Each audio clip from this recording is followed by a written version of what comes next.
Hello everyone, I am the storyteller and I am here to help you today. I know you use this video to fall asleep, so before that, like the video and subscribe to the channel.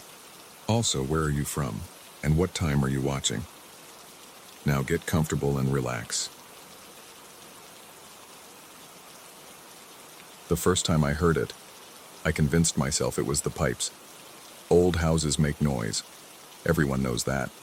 My townhouse in Cleveland's forgotten suburbs had been settling into its foundation since 1923, and the realtor had warned me about its character. But at 3:07 a.m., when that rhythmic metallic heartbeat echoed up from the basement, I knew this wasn't about aging copper or wooden beams adjusting to temperature changes. The washing machine was unplugged. I'd checked 3 times. I inherited this place from my great-aunt, a woman I'd met exactly twice in my life. The neighbors told me she'd lived here alone for 40 years after her husband disappeared. Just walked out one day, they said, though the way their eyes darted when they mentioned it suggested there was more to that story. She'd been found at the bottom of the basement stairs, neck intact, but mind gone, mumbling about the clean ones, until her heart gave out 6 months later in the nursing home. The house came furnished, which should have been my first warning. Who leaves everything behind? Even the basement still held her ancient Kenmore washer, a porcelain behemoth from the 60s that looked like it could survive nuclear winter. The thing hadn't worked since the Clinton administration, according to the inspection report. Yet there it sat, 3 floors below my bedroom, drumming its impossible rhythm into the pre-dawn darkness. I started leaving my laundry in a basket by the basement door, a simple test. Just workout clothes at first. Nothing I'd miss. The 3rd night after the drumming started, I found my running shirt folded with military precision on the top step of the stairs leading to my bedroom.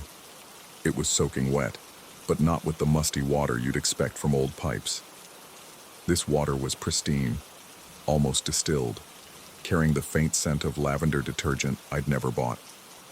The wet footprints leading from the basement to my bedroom door were small, delicate.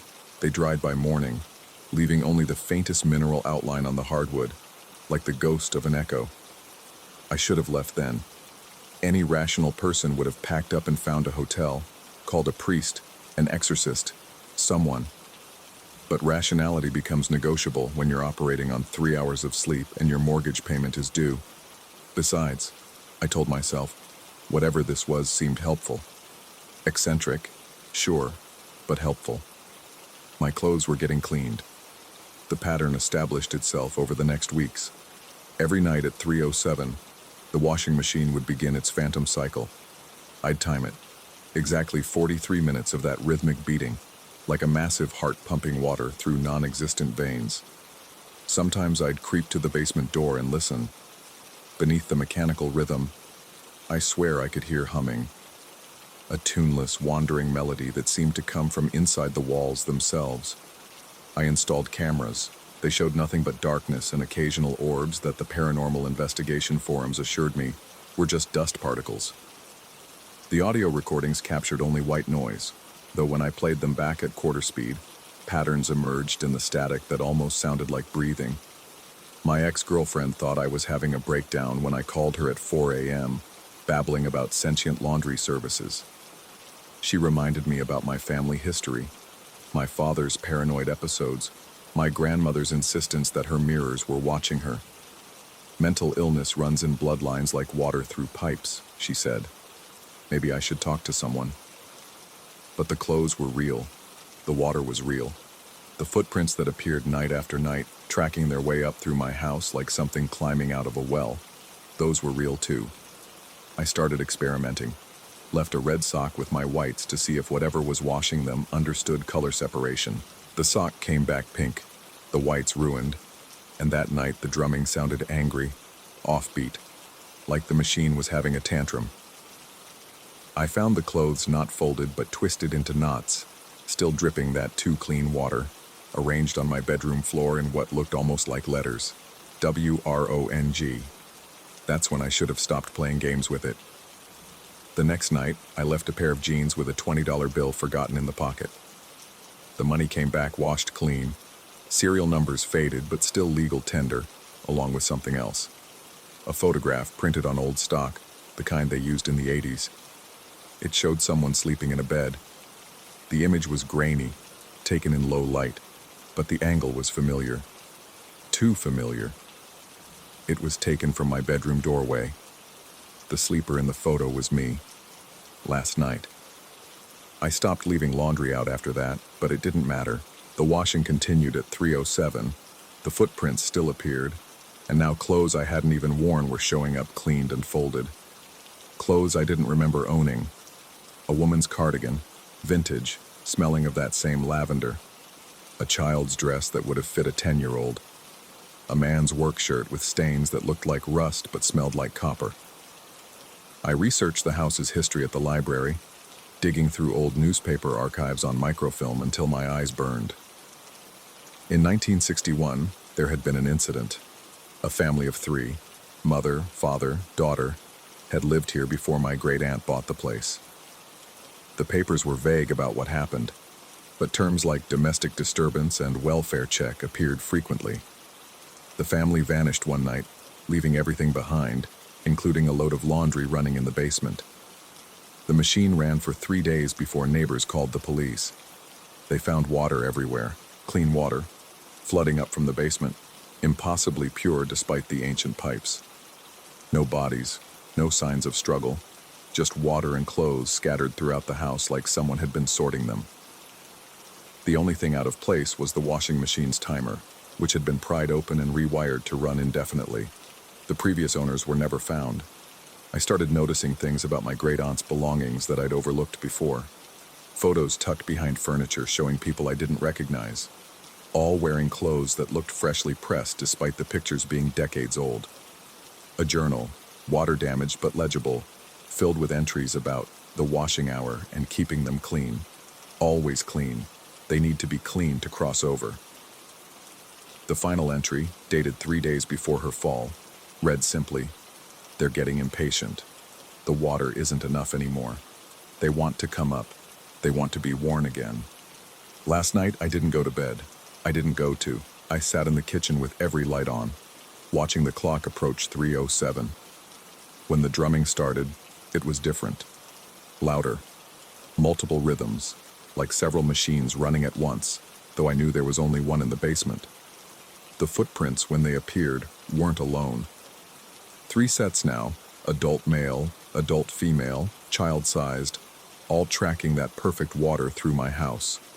They didn't stop at my bedroom door. I heard my closet open, hangers moving, drawers sliding, the sound of fabric being examined, considered, rejected. Then silence except for that endless drumming from below.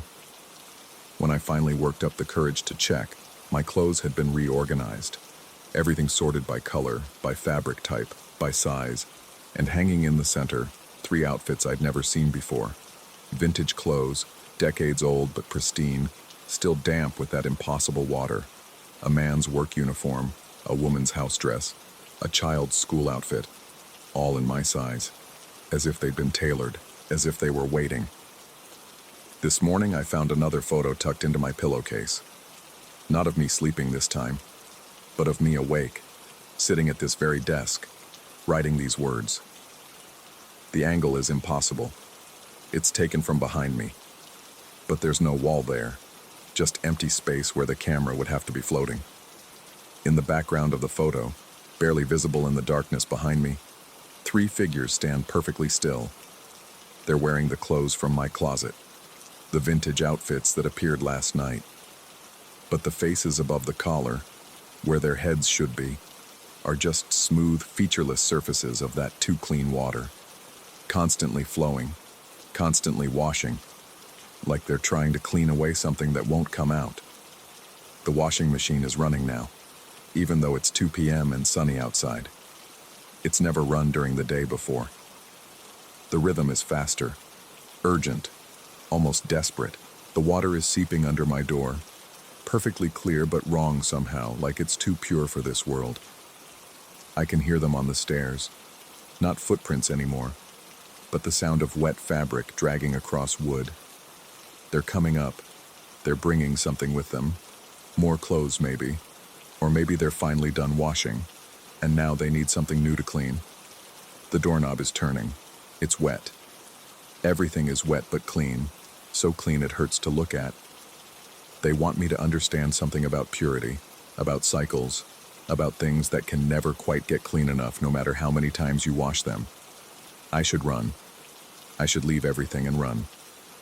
But my laundry is done, and somewhere in this drowning house, folded with impossible precision, is another photograph. This one will show tomorrow, I think. It will show what I'll become, what I'll wear, where I'll stand when I join them in their endless washing hour. The door is open now. The water is singing that tuneless song. I understand why my great aunt fell down those stairs.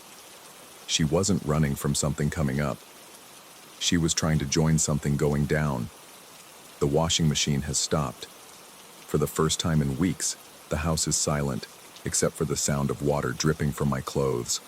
Clothes I'm wearing that are suddenly soaked, suddenly clean, suddenly not mine at all. It's 3:07 p.m. now. The daylight means nothing. The hour is the same. It's always the same. They're standing in my doorway now, those figures made of flowing water and vintage fabric, and I can see myself reflected in their liquid faces. But it's not me. It's someone cleaner, someone who's been through the cycle, someone who understands that some stains go deeper than fabric, deeper than skin, deeper than the basement where that ancient machine sits like a heart that won't stop beating. My fingers are leaving wet marks on the keyboard. The water is too clean. It's washing away everything, even the words as I type them. But I need to finish this. I need someone to know that the house at the end of Elmwood Street isn't haunted in the way people think. It's not about ghosts. It's about cycles, about things that repeat, about the necessity of getting clean and staying clean and never stopping the wash, because if you stop, if you let the dirt settle, if you let the stains set. The photograph is in my hand now. I didn't pick it up. It just appeared, wet and perfect. It shows tomorrow, like I knew it would. I'm in the basement, standing next to the machine. I'm smiling. I'm wearing those vintage clothes that fit so perfectly. And behind me, 4 figures now instead of 3, all of us ready for the next load, the next cycle, the next transformation of dirty into clean.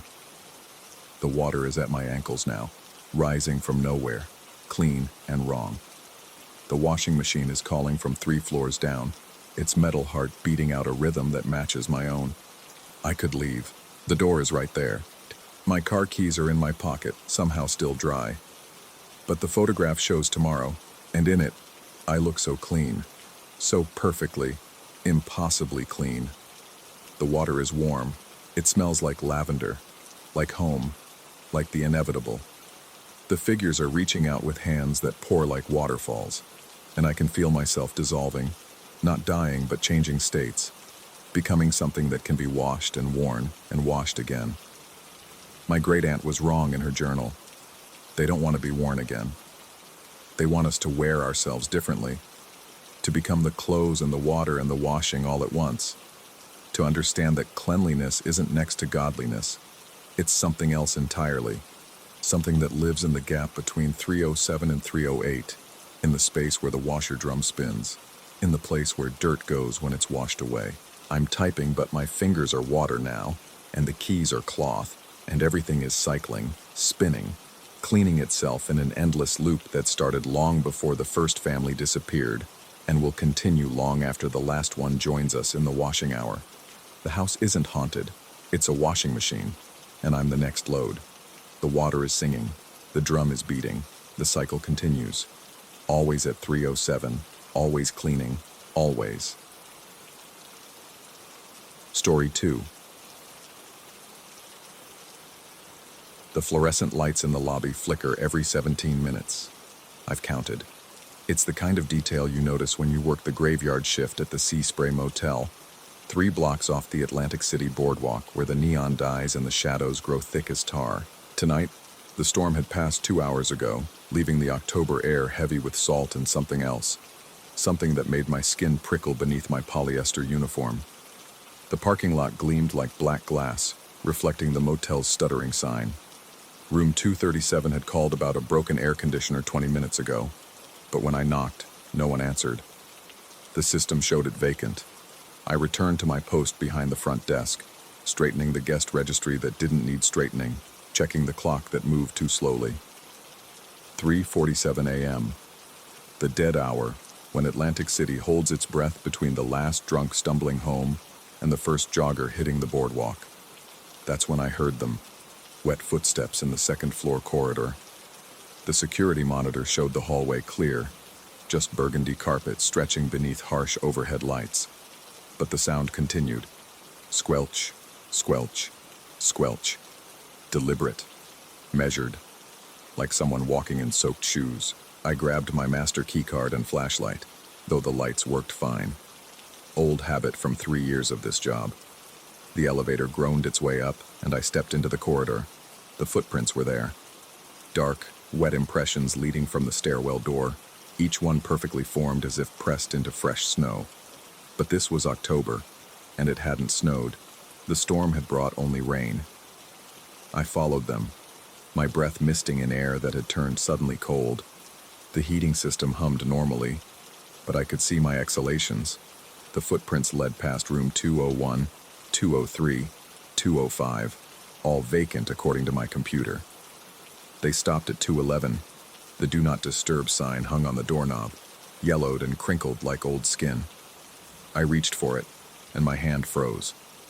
Written on the back in handwriting I didn't recognize but somehow felt familiar, was my name.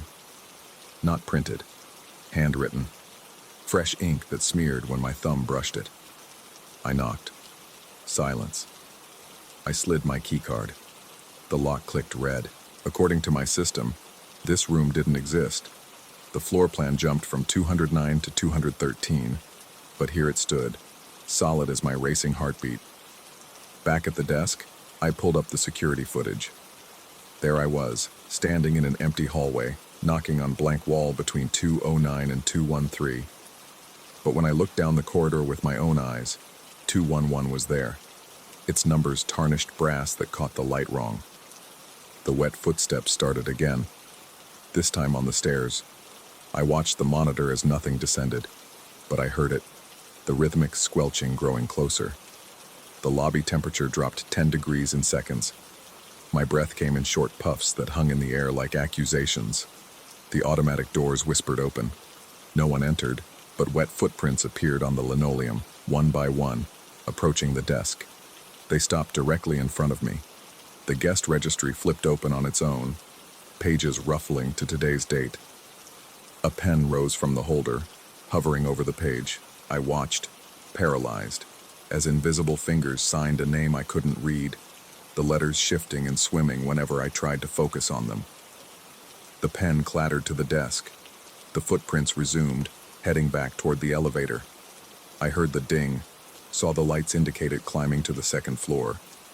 On the monitor, the elevator doors opened to an empty car. My phone rang. The caller ID showed room 211. I didn't answer. It rang 17 times, stopped, then immediately started again. This time, I picked up with a trembling hand. Static. Then, beneath it, breathing that matched my own rhythm perfectly. When I inhaled, it inhaled. When I held my breath, it held its breath. I hung up and checked the computer again. Room 211 now showed as occupied. The guest name field contained only symbols that hurt to look at, characters that seemed to writhe on the screen. The elevator dinged again. I watched the numbers descend. 2, 1, L. The doors opened. A wet baseball cap sat in the center of the car. My wet baseball cap. The one I'd lost 3 years ago, my first week on the job. The night that guest drowned in the pool even though we'd drained it for maintenance. The night I'd sworn I saw him walking the corridors afterward, dripping chlorine water that wasn't there. I picked up the cap. Inside, written in the same handwriting as the door sign, "You never left." The memories crashed back. The storm 3 years ago. Checking on a complaint about noise from the pool area. Slipping on the wet deck. The crack of my skull against concrete. The cold water filling my lungs even though the pool was empty. Waking up at my desk like nothing happened. My supervisor saying I dozed off. But had I woken up? The footprints were everywhere now. covering the lobby floor in overlapping patterns. The phone rang from multiple rooms simultaneously. The monitors showed dozens of empty corridors while wet sounds echoed from every direction. I ran to the front door. It wouldn't open. The parking lot beyond looked wrong. Too dark, too deep, like staring into water at night.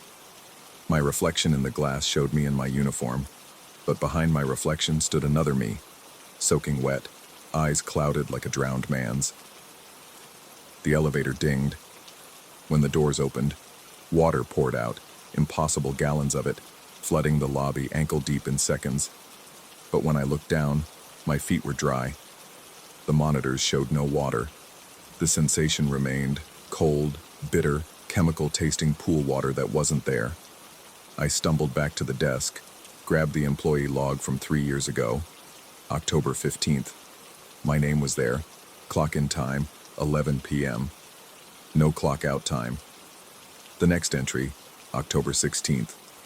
New night clerk starts today. Previous employee no-show, presumed quit.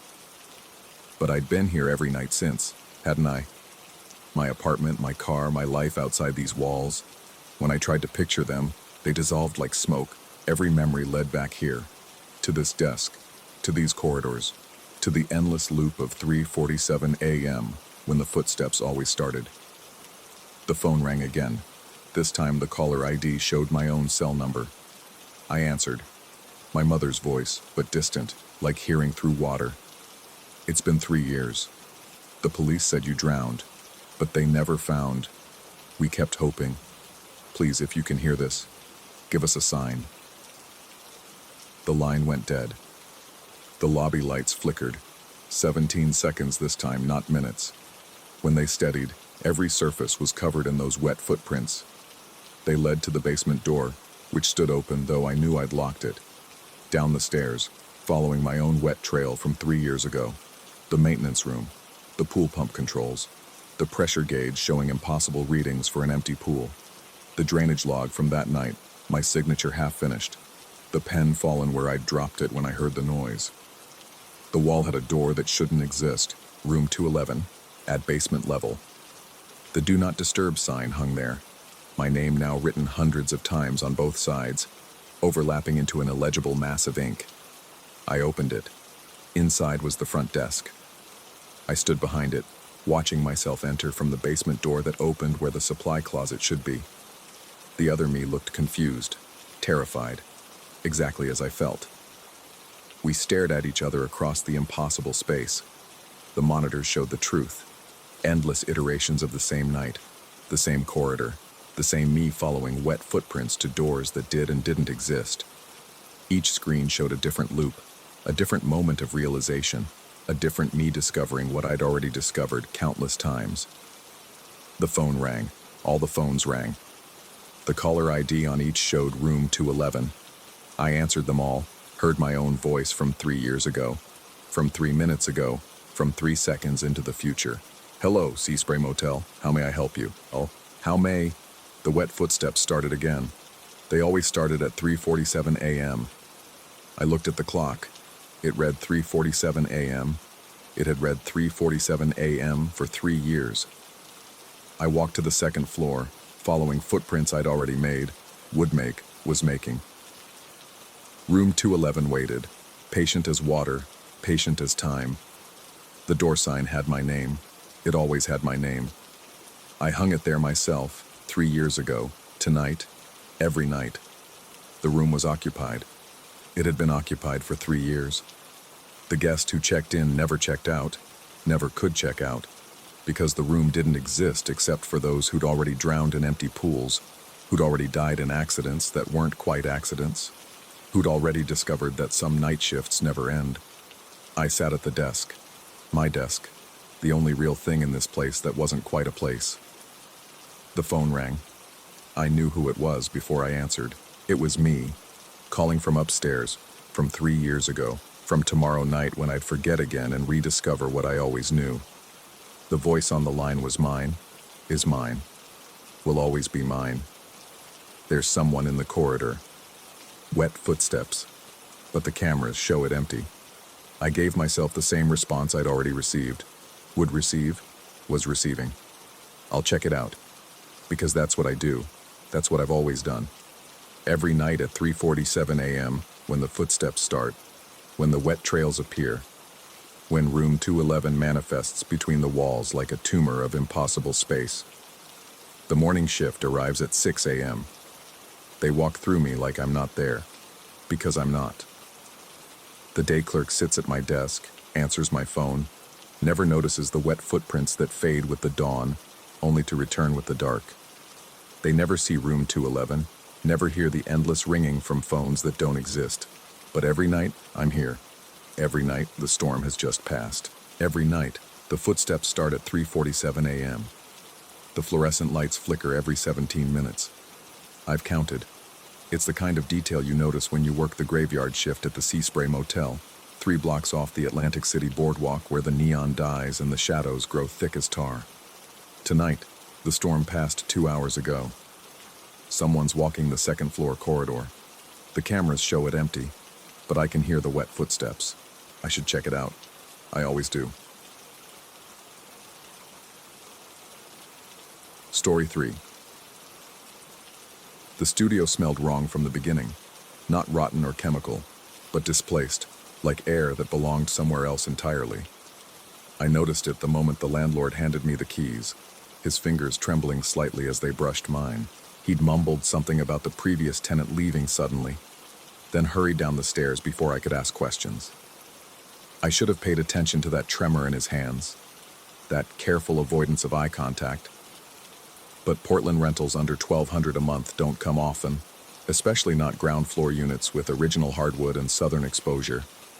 The first week passed without incident. I arranged my sparse furniture, hung my 3 framed prints, positioned the kitchen chair, a sturdy oak piece from the apartment's original furnishings, at the small dining table by the window. The normalcy felt deliberate, performed, as if the space itself was holding its breath. Then came Tuesday, 2:58 a.m. I woke to a sound like sandpaper dragging across wood. Brief, purposeful. By the time my eyes adjusted to the darkness, silence had reclaimed the room. I lay there, pulse gradually slowing, attributing it to settling pipes or a neighbor's late-night furniture rearrangement. Sleep returned reluctantly. Wednesday, 2:58 a.m. The same sound, precise as clockwork. This time I was ready, or thought I was. I'd placed my phone on the nightstand, flashlight app 1 tap away. The dragging lasted perhaps 2 seconds. I counted them, each grinding moment stretching like pulled taffy. The beam of light revealed nothing extraordinary. My studio exactly as I'd left it, except the kitchen chair had shifted. 1 centimeter to the right. I knew because I'd started marking its position with painter's tape on the floor, small X's that wouldn't damage the hardwood. By Friday, I had a system. Chalk outline around the chair legs. Video recording from 2:45 to 3:15 a.m. Motion sensors borrowed from a friend who didn't ask questions when I claimed mice problems. The chair moved anyway, always at 2:58, always 1 centimeter, always to the right. The video showed nothing, literally nothing. For those 2 seconds, the frame went completely black, not even the ambient light from the street visible. The motion sensors never triggered. I tried staying awake, sitting cross-legged on my bed with a direct view of the chair. At 2:57, my eyelids grew impossibly heavy, like someone was pressing thumbs against them. I fought it, digging fingernails into my palms, but consciousness slipped away like water through cupped hands. I'd wake at 2:59 to find the chair moved, the chalk outline violated by that precise centimeter displacement. The pattern held for 3 weeks. Right, right, right. The chair rotating slowly around the table like the world's slowest clock hand. I stopped inviting people over. How could I explain the chalk marks, the cameras, the way I'd started timing every activity to ensure I was home by 2:30 a.m.? My coworkers noticed the dark circles, the way I'd drift during conversations. My attention somewhere else entirely, somewhere watching a chair that wouldn't stay still. I researched the building's history obsessively. Built in 1947, nothing remarkable in the records. Previous tenants stayed an average of 3 months. unusual for Portland, where people cling to affordable housing like life rafts. I found one name that appeared repeatedly in old lease agreements, a woman who'd lived in my unit from 1952 to 1974, 22 years in this space. The record stopped mentioning her abruptly. No forwarding address, no explanation. The chair completed its first full rotation around the table on a Thursday. I'd expected something. A revelation, a climax, some horrible understanding. Instead, it simply began the cycle again. Right. 1 centimeter at a time, dragging across wood with that sound like breathing through sand. I started sleeping elsewhere some nights. My car, a friend's couch, a 24-hour diner where the waitress stopped asking if I was okay. But I always returned before 2:58, drawn by a compulsion I couldn't name. I needed to witness it, to confirm I wasn't manufacturing the entire experience from sleep deprivation and stress. The chair always moved, whether I watched or not. 6 weeks in, the pattern broke. I woke at 2:58 to silence. No dragging sound, no sensation of wrongness. I lay there, muscles tensed, waiting. Nothing. I turned on every light, examined the chair. It hadn't moved. The chalk outline remained intact. Relief flooded through me, so intense I actually laughed, the sound too loud in the pre-dawn quiet. The next night, silence again. And the next. A week passed without movement. I began to feel foolish about the elaborate documentation system, the paranoia that had consumed 2 months of my life. I stopped marking the chair's position, removed the cameras, started sleeping through the night. 2 weeks of blessed normalcy later, I woke to find the chair in the center of the room, not displaced by centimeters, but transported wholesale to a spot equidistant from all 4 walls. It faced the door, positioned with mathematical precision. I stood there in my boxers, bare feet cold against the hardwood, trying to process what I was seeing. The chair waited, patient as furniture. That's when I noticed the business card on the seat. My old card, from a job I'd left 3 years ago. The one I'd lost during the move from Seattle, presumably buried in some box or fallen behind furniture I no longer owned. The card was mine, undoubtedly. I recognized the coffee stain on the corner where I'd used it as a makeshift coaster. But the edges showed watermarks, fresh ones, as if someone with wet hands had recently handled it. I picked it up with 2 fingers, half expecting it to dissolve or transform. It remained mundane, corporate, my old name and title in raised lettering. The back was blank except for new marks, not writing, but impressions, like someone had pressed too hard while writing on a sheet placed on top of it. I held it to the light, angling to read the ghosted message. Stop moving my chair. The words pressed into the cardstock were in my own handwriting. I dropped the card. It fluttered to the floor, landing face up, my old professional smile gazing up at me from the headshot. I backed away until my shoulders hit the wall, never taking my eyes off the chair. It sat there, ordinary and patient, like it was waiting for something. Or someone. The realization crept over me like cold water rising. I grabbed my phone, hands shaking, and scrolled through my photos from the past 2 months. The documentation I'd obsessively collected. In every image where the chair had moved, there was something else I'd never noticed. My own reflection in the window behind it. But the reflection was wrong.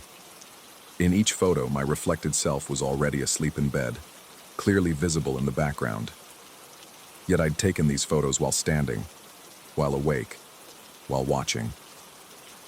I looked at the window now. My reflection stared back, but it wasn't mimicking my movements. It stood perfectly still, hands at its sides, watching me with an expression I'd never worn. Patient, expectant, hungry. As I watched, frozen, the reflection's lips moved, mouthing words I couldn't hear, but somehow understood. My turn to sit. The chair scraped across the floor, not 1 centimeter, not to the right. It slid backward toward me, or I moved toward it. I couldn't tell anymore. My legs walked without my permission, each step matching the chair's approach. We met in the middle of the room, and I sat. The wood was warm, body temperature, shaped to fit someone who'd spent decades in this exact position. Through the window, I watched my reflection walk to my bed and lie down, pulling covers up to its chin. It closed its eyes with a satisfied smile. I tried to stand but couldn't. Not paralyzed. I simply couldn't remember how standing worked, couldn't conceive of being anywhere but this chair. Hours passed, or minutes, or days. Time moves differently when you're furniture. People walked by outside, their shadows playing across the walls. None looked in. None saw me sitting rigid in the center of the room, facing the door, waiting. At some point, 2:58 a.m. had to be, I felt myself move. 1 centimeter to the right. The motion wasn't voluntary, wasn't resistible. It simply happened, like breathing or bleeding. I understood then, the chair had never been moving. The previous occupant had never left. She was still here, had been here since 1974, 1 centimeter at a time, wearing the shape of furniture while something else wore her shape, lived her life, used her body. The thing in my bed, the thing with my face, got up the next morning and went to work. I watched from the chair as it performed my routines, answered my phone, lived my existence. It returned each evening, sometimes glancing at me with a mixture of pity and amusement. It never spoke to me directly, but sometimes it would pat the chair as it passed, like greeting an old friend. New rental applications started arriving. The landlord, or the thing wearing the landlord's body, showed the apartment to prospects. They all commented on the chair, how solid it looked, how it really tied the room together. Some tried to sit, but the thing would always redirect them, explaining it came with the unit, was part of the original furnishings, couldn't be moved. One woman, sharp-eyed and cautious, noticed the chalk marks still visible on the floor. She asked about them. The thing wearing my body laughed, made a joke about an art project, measuring shadows or some such excuse, but I saw her look at the chair again. Saw her notice how my eyes tracked her movement, how my chest rose and fell with breath. She left quickly, didn't return. Most weren't so observant. A young man signed the lease yesterday. He'll move in next week. He seems nice, tired, grateful for the below-market rent. He mentioned he works nights, won't be home until 3 a.m. most evenings. Perfect timing. He'll miss the movement at first, won't notice the chair shifting 1 centimeter to the right at 2:58 each morning. Won't notice until it's too late, until he's invested, until the chair completes its rotation and positions itself in the center of the room, facing the door, waiting. I want to warn him. I try to scream when he tours the space, try to move anything other than that prescribed centimeter. But my throat produces no sound. My body obeys no commands except the ancient imperative. Right, right, right, around and around, marking time in the smallest possible increments. Sometimes, late at night, I feel the presence of the woman who sat here before me. She's still here, layered beneath my consciousness like old paint under new. She whispers things I almost understand, explains rules I'll learn eventually. How long before someone new arrives? How to fold yourself small enough to fit inside wood grain. How to watch decades pass from the perspective of furniture. The thing wearing my body found my business cards last night, the ones I'd packed away. It placed one on the kitchen counter, handled it with wet fingers that left fresh marks on the edges, preparing for the next occupant's discovery, the next revelation, the next replacement. Because that's what I understand now, in the clarity that comes from being furniture. We don't haunt places. Places haunt us. This studio, this chair, this specific spot in Portland, it needs an occupant. Not the apartment. The chair, someone has to sit, has to watch, has to move 1 centimeter at a time in an endless clockwise vigil. The new tenant moves in tomorrow. Tonight will be my last night moving. Tomorrow, when he's settled, when he's unpacked his boxes and arranged his life in this space, the chair will be still. He'll think himself lucky, finding such an affordable place with original fixtures and southern exposure. He'll sleep peacefully for a week, maybe 2. Then, at 2:58 a.m., the chair will move. 1 centimeter to the right. Only it won't be the chair moving. It will be him. He just doesn't know it yet. I try to stand one final time, but my legs have forgotten their legs. They think they're wood now, carved and polished and fixed in place. My arms rest on armrests that don't exist. My back conforms to a shape that isn't there. I am becoming the chair, or the chair is becoming me, or perhaps there was never any difference. The thing wearing my body turns off the lights, goes to bed. In the darkness, I wait. I face the door. Someone new is coming. Someone always comes. And when they do, when they sit, when they take my place, will I wake up in that bed? Will I remember being furniture? Or will I simply leave suddenly, no forwarding address, another name vanishing from the records while the chair remains? I'll know soon. Tomorrow, or the day after, or whenever the new tenant first sits down. Time moves differently when you're furniture. Sometimes a night lasts a century. Sometimes 22 years pass in a blink. The moon sends shadows across the floor, the same shadows that have fallen here since 1947. I watch them crawl like living things, marking time in their own way. Somewhere in the walls, pipes settle with sounds like breathing. Somewhere in the distance, Portland continues its restless sleep. And I wait. I face the door. Morning can't come soon enough. Morning can't come at all. In the space between seconds, in the pause between heartbeats, in the moment before 2:58, I exist. Neither human nor furniture, neither real nor imagined. I am the waiting itself, the expectation made solid, the fear given form. The new tenant will understand eventually. They always do, 1 centimeter at a time. Story 4. The first time I noticed something was wrong, I was reaching for my coffee mug with my right hand and grabbed empty air. The mug sat on the left side of my desk, exactly where it shouldn't have been.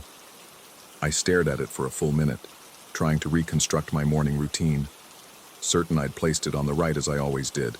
The Chicago skyline gleamed through the floor-to-ceiling windows of my new apartment, the mirrored glass of neighboring buildings creating an infinite corridor of reflections that made my head swim if I looked too long. I'd moved into the building 3 weeks ago. One of those sleek, modern towers that sprouted from the loop like chrome mushrooms after rain. All reflective surfaces and sharp angles that caught the light in ways that hurt to look at directly. The realtor had gushed about the views, the amenities, the prestigious address. She'd talked fast, smiled too much, and knocked 15% off the asking price when I hesitated. That should have been my first warning. The mug incident was just the beginning. My phone case, which had been black with a small scratch on the bottom right corner, now had the scratch on the left. The logo on my laptop appeared backward until I blinked and looked again. Small things, easy to dismiss as exhaustion from the move, from starting the new job, from the endless meetings that bled into each other like watercolors in rain. But then came the water. I discovered it on a Tuesday evening, returning home after another 14-hour day at the firm. Droplets on the hardwood floor, leading from nowhere to nowhere, shaped like footprints but wrong somehow, as if someone had walked on their hands, or their feet bent in impossible directions. The trail led from the living room to the hallway mirror, an ornate thing that came with the apartment, its frame twisted into patterns that seemed different each time I looked. I grabbed paper towels, convinced myself a pipe had leaked, that the building's maintenance would handle it. But when I knelt to clean, the water was warm, body temperature, and it smelled wrong. Not like city water with its chemical tang, but organic, alive like the air before a thunderstorm. The next morning, my wallet had switched pockets, not just moved, reversed. Every card faced the opposite direction, my driver's license showing through the clear window backward, making my face look subtly wrong. I stood before the bathroom mirror, comparing the license photo to my reflection, trying to pinpoint what had changed. The part in my hair, the angle of my jaw, everything and nothing, uncanny in its familiarity. I started keeping a journal, documenting each incident. The brass doorknob that switched from the left side to the right. The bathroom tiles that formed different patterns depending on which eye I closed. The way my shadow sometimes fell in the wrong direction, as if the sun had shifted while I wasn't looking. 3 days into my documentation, I found the journal filled with my handwriting, but backward, right to left, every letter reversed. I had to hold it up to the mirror to read my own words, and even then, they felt foreign, like someone else's thoughts wearing my vocabulary. The water trails appeared nightly now, always leading to mirrors, the hallway mirror, the bathroom mirror, even the microwave's black reflective door. I stopped cleaning them, started following them instead, trying to understand their logic. They spiraled sometimes, doubled back on themselves, created patterns that almost meant something if I stared long enough. My dreams turned liquid. I'd wake gasping, convinced I was drowning, my sheets soaked with sweat that didn't smell like mine. In the dreams, I walked through my apartment, but everything was reversed. Doorways on wrong walls, windows showing different views, furniture arranged in impossible configurations, and always, there was someone else there, just out of sight, moving when I moved, stopping when I stopped, breathing when I breathed. I tried to tell someone, called my sister, but the words came out jumbled, reversed somehow, making her laugh nervously and ask if I was drunk. Attempted to email my concerns to building management, but the text appeared backward on my screen, and no matter how I typed, I couldn't make it right. The breaking point came 2 weeks later.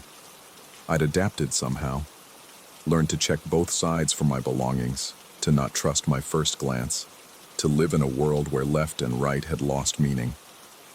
I was brushing my teeth before bed, avoiding my own gaze in the mirror, as had become habit, when I noticed my breath fogging the glass. It was August. The air conditioning hummed steadily. No reason for condensation. The fog spread slowly, deliberately, and in it, words appeared as if drawn by an invisible finger. Turn to the right side. I stood frozen, toothbrush still in hand, watching the message fade and reform. You're on the wrong side. Then, turn around. I didn't. Instead, I backed out of the bathroom, keeping my eyes on the mirror, on the message that kept writing and rewriting itself. But as I reached the doorway, I caught a glimpse of movement in the glass. Not my reflection backing away, but someone else entirely, standing where I should have been, wearing my face but wrong, everything wrong, like looking at myself through water. The apartment's layout had changed.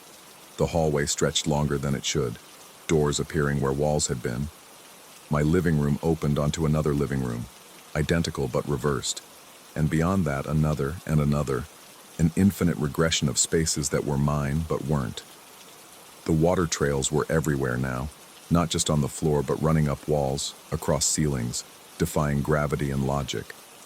I found myself in front of the hallway mirror, though I didn't remember walking there.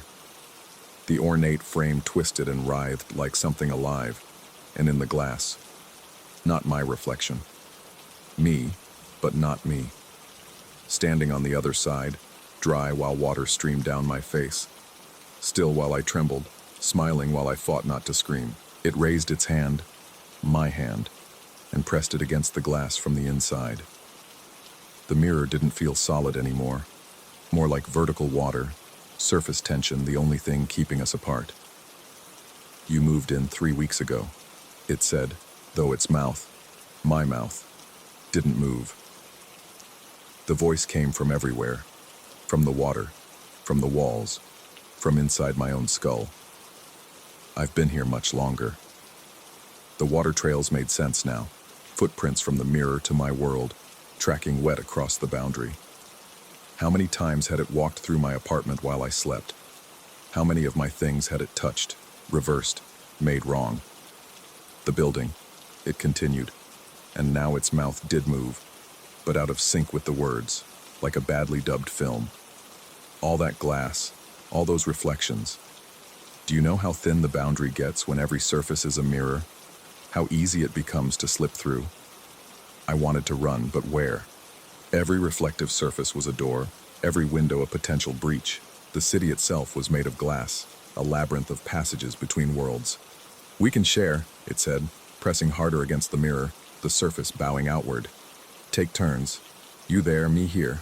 Or, it smiled, and the expression was mine but wasn't. Familiar but wrong. We could trade places permanently. You might like it better on this side.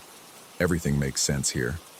Water falls up, shadows follow instead of lead, and you never have to wonder which side is right because there's only one side, the other side of everything you've known. The mirror's surface rippled. Its hand, my hand, began pushing through, fingers breaking the surface like water, reaching for me. I stumbled backward, but my feet splashed through puddles that hadn't been there moments before. Warm water that seemed to grab at my ankles, pull me toward the glass. Choose, it said. Share, trade, or resist. But know that every night you sleep, I get stronger. Every reflection you cast feeds me. Every time you mistake left for right, you're acknowledging that the boundaries are already breaking down. I ran, grabbed my keys, reversed in my pocket, and fled the apartment. But in the elevator, surrounded by mirrored walls, I saw myself from every angle, and in each reflection I was standing still, watching myself run, smiling that wrong smile. The lobby's polished floors showed me walking on the ceiling. The revolving door turned the wrong direction, spit me out onto the street where every building's glass facade showed not the city, but endless variations of my apartment. Each one slightly wrong, each one containing another version of me trying to escape. I've been walking for hours now, or maybe minutes. Time feels reversed too. The sun rises in the west, or perhaps I've gotten turned around. Every storefront window shows me something different. Here I'm still in my apartment. There I'm drowning in vertical water. There I'm standing behind myself, hands on my own shoulders, whispering words I can't quite hear. My phone buzzes with a text from myself. You can't escape reflections in a city made of glass. Another, come home. We need to talk about which one of us is real. And another, check your wallet. I do. My driver's license is blank except for a single word where my name should be. Reflected. I'm sitting in a 24-hour diner now, trying not to look at the windows, the coffee pot, the polished tabletop, anything that might show me what I've become or what's becoming me. The waitress keeps refilling my cup, but she pours with her left hand, then her right, then her left again, as if she can't decide which is correct. Or maybe I'm the one who can't tell anymore. The condensation on my water glass is forming words. Come home. The spoon shows my face upside down, but when I flip it, it's still upside down. My hands, are they my hands? Shake as I write this, but the words appear backward in my notebook, and I have to hold it up to the window to read it, where my reflection writes the words forward, properly, smiling as it does. I don't know which side of the glass I'm on anymore. I don't know if I ever lived in that apartment, or if I've always been the one inside the mirrors, watching someone else live my life. The water dripping from my clothes pools on the diner floor, forming footprints that lead to the bathroom, where I know a mirror waits. The waitress sets down my check. The total is my apartment number, reversed. Whenever you're ready, she says, but her reflection in the coffee pot mouths different words. You're already here. I stand to leave, but in the window's reflection, I remain seated. Or maybe I'm the reflection, and the one sitting is real. The distinction stopped mattering 3 weeks ago, or 3 minutes, or 3 years. Time runs differently on different sides of glass. The city awaits outside. All those mirrors, all those versions of me trying to find their way home, or away from home, or to discover which home was ever theirs. I step through the door, or maybe I stay seated, and it's my reflection that leaves. Either way, when I look back through the window, someone wearing my face waves goodbye with the wrong hand, or the right one. I can't tell anymore. Story 5. The first time I noticed something was wrong, I was standing in my kitchen at 3:47 a.m., staring through the window at the identical house across the street. My coffee mug, the one with the chip on the handle that I'd been meaning to throw away for months, sat on the marble island of that empty house's kitchen, perfectly illuminated by a shaft of moonlight. I knew it was mine because I'd been looking for it all evening. The development in Scottsdale where I'd moved 6 months ago consisted of 12 houses, all variations of the same three models. Mine and the one directly across were Model C, mirror images of each other, down to the placement of the mailboxes. The house across from me had been empty since I'd arrived, a for sale sign perpetually stabbed into its exir-escaped front yard like a promise that never quite materialized. That night with the coffee mug was when everything started to unravel, though looking back there had been signs, small things, the kind of details your mind dismisses because the alternative is too uncomfortable to consider. I'd chalked up the footsteps above my bedroom to the house settling. Desert homes do that, I told myself. The extreme temperature swings make the wood expand and contract. Never mind that my bedroom was on the second floor with only attic space above. Never mind that the footsteps had a rhythm, a purposeful gait that settling wood could never replicate. The missing items I'd attributed to my own absent-mindedness. The stress of the divorce, the new job, the move. Plenty of reasons for misplacing things. My reading glasses, the blue mechanical pencil I always used for crosswords, a photograph of my college roommates that usually sat on my desk. Small things, insignificant things, until I saw them arranged on surfaces in the house across the street. After that first night, I started watching. Every evening, I'd position myself at different windows, observing the empty house. During daylight, it looked exactly as it should, vacant, waiting. The real estate company's lockbox hung from the front door handle. Dust motes danced in the rays of sun that penetrated its windows. But at night, things appeared that shouldn't be there. I called the real estate office the next morning. The woman who answered sounded tired, like she'd been fielding similar calls all day. When I explained about seeing someone in the house, she assured me it was impossible. They'd changed the lockbox code just last week. No showings were scheduled, no maintenance crews. Nobody had access except their office, and they kept meticulous records. But I knew what I saw. The footsteps in my house grew bolder. No longer confined to late-night hours, they'd pace above me while I worked from home, a steady back and forth that made my ceiling fan tremble. I'd race upstairs, throw open the attic access, shine my flashlight into every corner. Nothing. Dust undisturbed. Insulation untouched. Yet the moment I'd return to my office, the pacing would resume. I installed cameras, 6 of them, covering every angle of my house's exterior. The footage revealed nothing unusual during the day, but the night recordings were different. They showed darkness where there should have been streetlight, static where there should have been clarity. And in one frame, just one, captured at 3:33 a.m., a figure stood in my driveway, facing the camera directly. The image was too distorted to make out features, but the posture, the height, the build, it looked exactly like me. Sleep became impossible. I'd lie in bed, every nerve electrified, listening to the house breathe around me. The air conditioning would cycle off, and in that perfect silence, I'd hear it, breathing that wasn't mine, coming from somewhere inside the walls. I'd press my ear against the drywall, following the sound from room to room, but it always remained just out of reach, just behind the next wall, just beyond identification. Then came the night with the wet footprints. The desert hadn't seen rain in 43 days.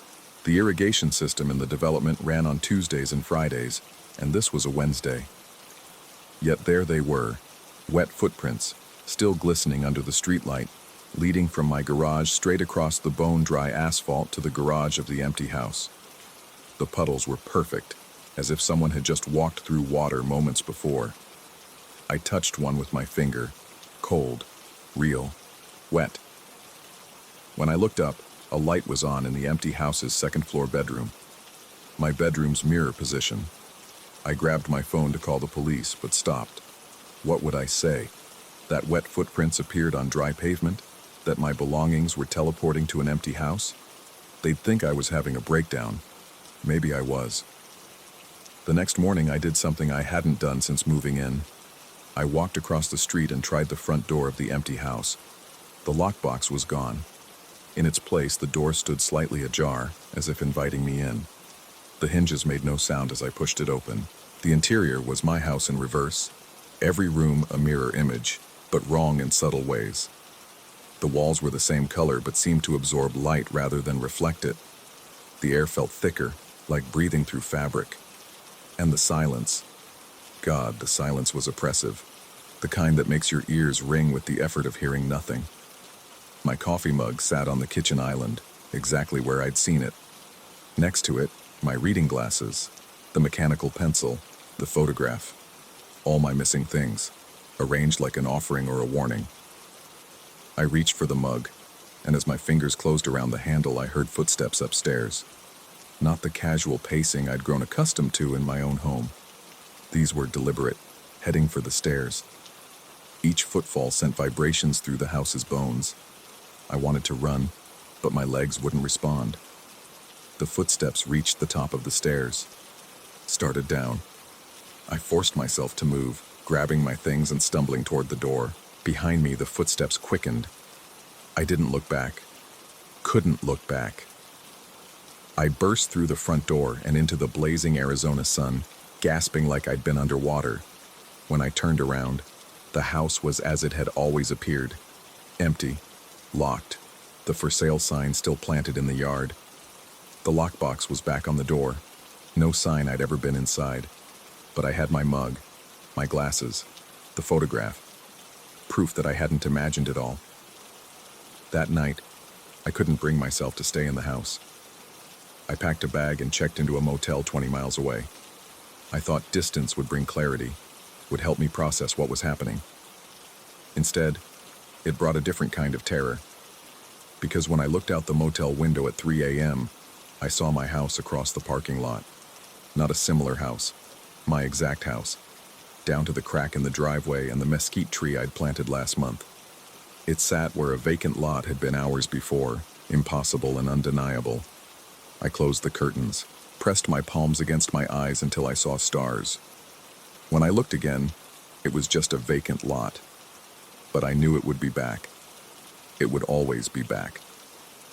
I returned home the next morning because running felt pointless. If the house could follow me, could replicate itself wherever I went, then geography meant nothing. The only constant was the empty house across the street, or was mine the empty one? The thought lodged in my brain like a splinter, impossible to remove. Days blurred together. I worked, I ate, I pretended everything was normal, but normal had become a performance. I'd catch myself staring at my reflection, wondering if it would move independently. Sometimes I swear it blinked first. The real estate agent called one afternoon to schedule a showing for the house across the street. I watched from my window as she arrived with a young couple. They stood at the front door for 10 minutes, the agent frantically checking her phone, trying different codes on a lockbox that wouldn't open. Finally, they left, the couple looking annoyed, the agent bewildered. An hour later, she called me. Her voice trembled as she explained that their office had no record of that house, no listing, no history. According to their files, the lot across from me was vacant land. Had always been vacant land. Was I sure there was a house there? I hung up without answering. That night, I discovered something new. If I stood in my bathroom and looked in the mirror at just the right angle, I could see through my window to the bathroom window of the other house. And in that reflection of a reflection, someone stood in the identical position looking back. The figure was obscured, distorted by the double reflection, but the posture, the tilt of the head, it mirrored mine perfectly. I raised my hand. The figure raised its hand. I stepped left. It stepped left. But when I turned away from the mirror, when I looked directly through my window at the other house, the bathroom was dark and empty. The footsteps above me had stopped days ago, replaced by something worse. Footsteps beside me, matching my pace perfectly, but always just out of sight. I'd walk down the hallway and hear them on the other side of the wall, separated by mere inches of drywall and insulation. Sometimes I'd stop abruptly, and there'd be one extra footfall, as if whatever walked beside me needed a moment to realize I'd stopped. I started leaving lights on constantly, but darkness found ways to creep in. Shadows pooled in corners where shadows shouldn't exist. The space under my bed became a black void that seemed to breathe, and the mirrors, God, the mirrors became unbearable. Not because I saw something in them, but because I was terrified I would. Then came the morning I woke up in the wrong house. Everything was reversed. My bedroom door was on the left instead of the right. The bathroom fixtures were switched. Even the view from my window showed my actual house across the street, lit from within though I lived alone. I stumbled through this mirror world, every familiar thing made alien by its reversal. On the kitchen island sat a note in my handwriting. Stop looking for answers. Some doors shouldn't be opened.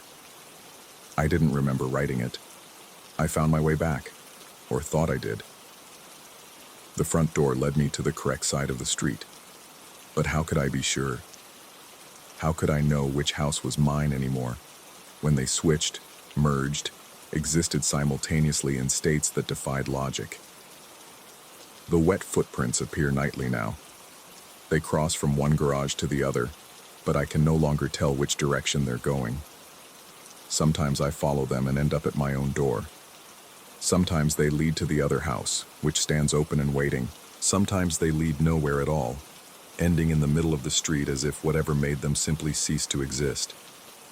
I've stopped trying to understand. Understanding implies rules, logic, a reality that can be mapped and measured. What I'm experiencing exists outside those boundaries. The house across the street is empty. The house across the street doesn't exist. The house across the street is my house. All these things are true simultaneously. Last night, I saw myself through the window.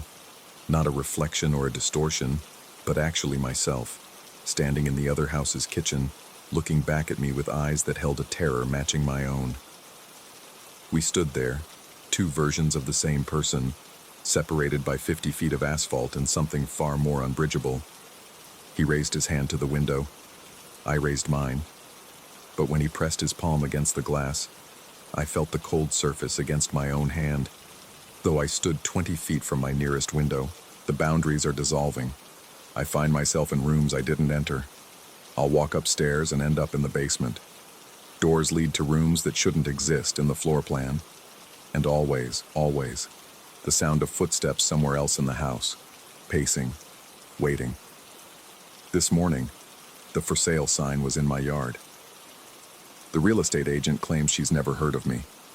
The house across the street has new occupants, a family who waves when they see me watching from windows that might or might not be mine. But sometimes, late at night, I see them standing in their windows too, watching my house with the same confusion and growing dread I once felt. Or maybe they're watching their own house. Maybe we're all watching the same house. Maybe there was only ever one house, reflected infinitely, each reflection slightly wrong, slightly shifted, until you can't remember which one you started in. I still live here, or there, or somewhere in between. The footsteps continue, above, beside, below. My belongings still disappear and reappear across the street. The wet footprints still cross the dry asphalt, leading in directions that change depending on which house I'm in when I see them. Sometimes I think I'm the one leaving them. Sometimes I know I am. The house across the street is for sale. It's been empty since before I moved in. I've lived here for 6 months, or 6 years, or 6 days. Time moves differently when you're caught between reflections. All I know for certain is that every morning, I wake up unsure which house I'm in, which side of the street I'm on, which version of myself is real. But I've stopped looking for answers. Some doors shouldn't be opened. Some reflections shouldn't be examined too closely. And some houses, no matter how empty they appear, are never truly vacant. The footsteps above me have started again, or maybe they never stopped. Maybe they were always there, waiting for me to listen. I should go up and check, but I know what I'll find. Nothing. Everything myself. The space between what is and what shouldn't be. The coffee mug sits on my kitchen island, the chip on its handle catching the moonlight. Or is it on the other island, in the other kitchen, in the house that exists and doesn't exist? I no longer know. I no longer think it matters. The footsteps are coming down the stairs now. Slow, deliberate, familiar. They sound exactly like mine.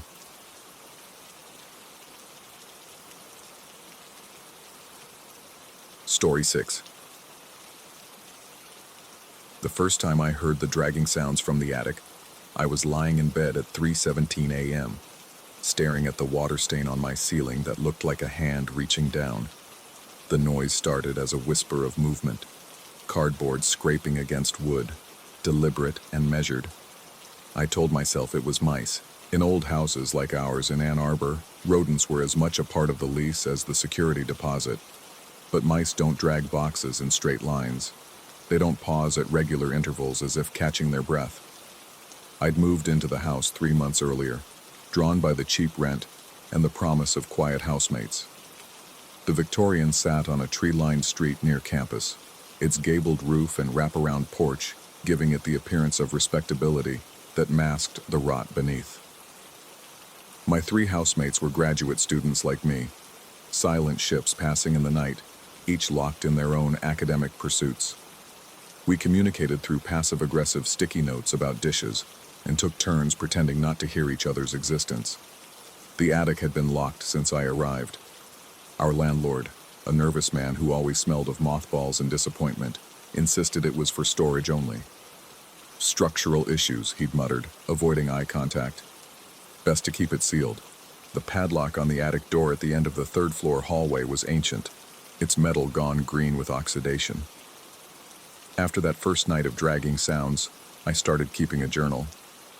Not out of any scientific impulse. I was studying comparative literature, not psychology, but because I needed to convince myself I wasn't losing my mind. October 3rd, dragging sounds again, 3 a.m. to 3:45 a.m., rhythmic, almost like someone pacing. October 5th, my copy of House of Leaves disappeared from my nightstand. Found it this morning on my desk, pages 247 to 251 dog-eared. The passages about dimensional impossibilities. October 7th, The Metamorphosis, gone from my bookshelf. Returned while I was at the library. Page 89, folded, the scene where Gregor realizes he can walk on the ceiling. The books became a pattern. Always fiction, always stories about transformation or displacement. They would vanish from my room despite my door being locked, then reappear with specific pages marked. The folded corners were precise, deliberate, not the rough handling of someone searching for something, but the careful notation of someone making a point. I tried talking to my housemates.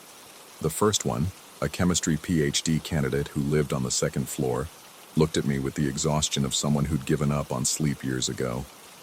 "Haven't heard anything," he said, already turning back to his room. The second, an engineering student, suggested I download a white noise app. The third wouldn't even open his door. By late October, the wet footprints started appearing. I discovered them on a Thursday morning, a trail of damp impressions on the hallway ceiling outside my room. They emerged from the sealed attic door and traced a path directly above my bed.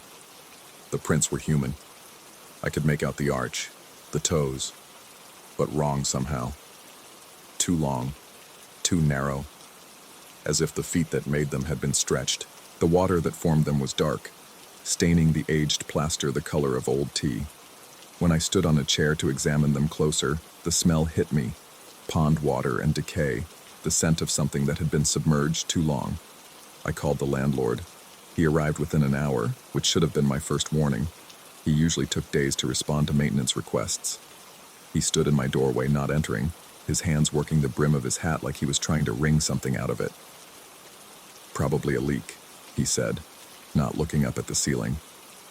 "These old houses, you know. The pipes." "The footprints are on the ceiling," I said. "Tricks of moisture, pareidolia. You see patterns where there aren't any. They lead from the attic door." His hand stopped moving. "That door stays locked." "I know, but it stays locked." His voice carried a finality that made my teeth ache. "I'll send someone about the leak." No one ever came. The dragging sounds grew louder each night, accompanied now by a rhythmic creaking, like someone shifting their weight from foot to foot. I stopped sleeping, started drinking coffee by the pot, spent my nights sitting up in bed with my laptop, typing my dissertation with one eye on the ceiling. My research suffered. My advisor noted my distraction, the dark circles under my eyes.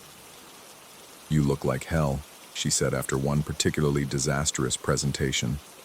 I wanted to tell her about the attic, about the books, about how I'd started finding my own hair on my pillow arranged in perfect spirals. But the words wouldn't come. They felt too absurd in the fluorescent light of her office, too much like the ramblings of someone having a breakdown. November brought new developments. I woke one night to find every book in my room open to its middle page, arranged in a circle on my floor. My laptop was on, displaying a Wikipedia article about liminal spaces, places of transition, thresholds between two states of being. I knew I hadn't left it that way. The wet footprints now appeared nightly, always in new patterns. Sometimes they circled my ceiling like a shark. Sometimes they clustered directly above my head, as if someone was standing there looking down. The water that dripped from them started leaving marks on my sheets, brown stains that wouldn't wash out, that smelled of algae and something else, something organic and wrong. I installed a camera, one of those wireless things that connected to my phone. For 3 nights it captured nothing but darkness and the occasional flicker of my laptop screen. On the 4th night, at 3 a.m. exactly, the feed cut to static. When it returned 30 seconds later, the camera had been turned to face the wall.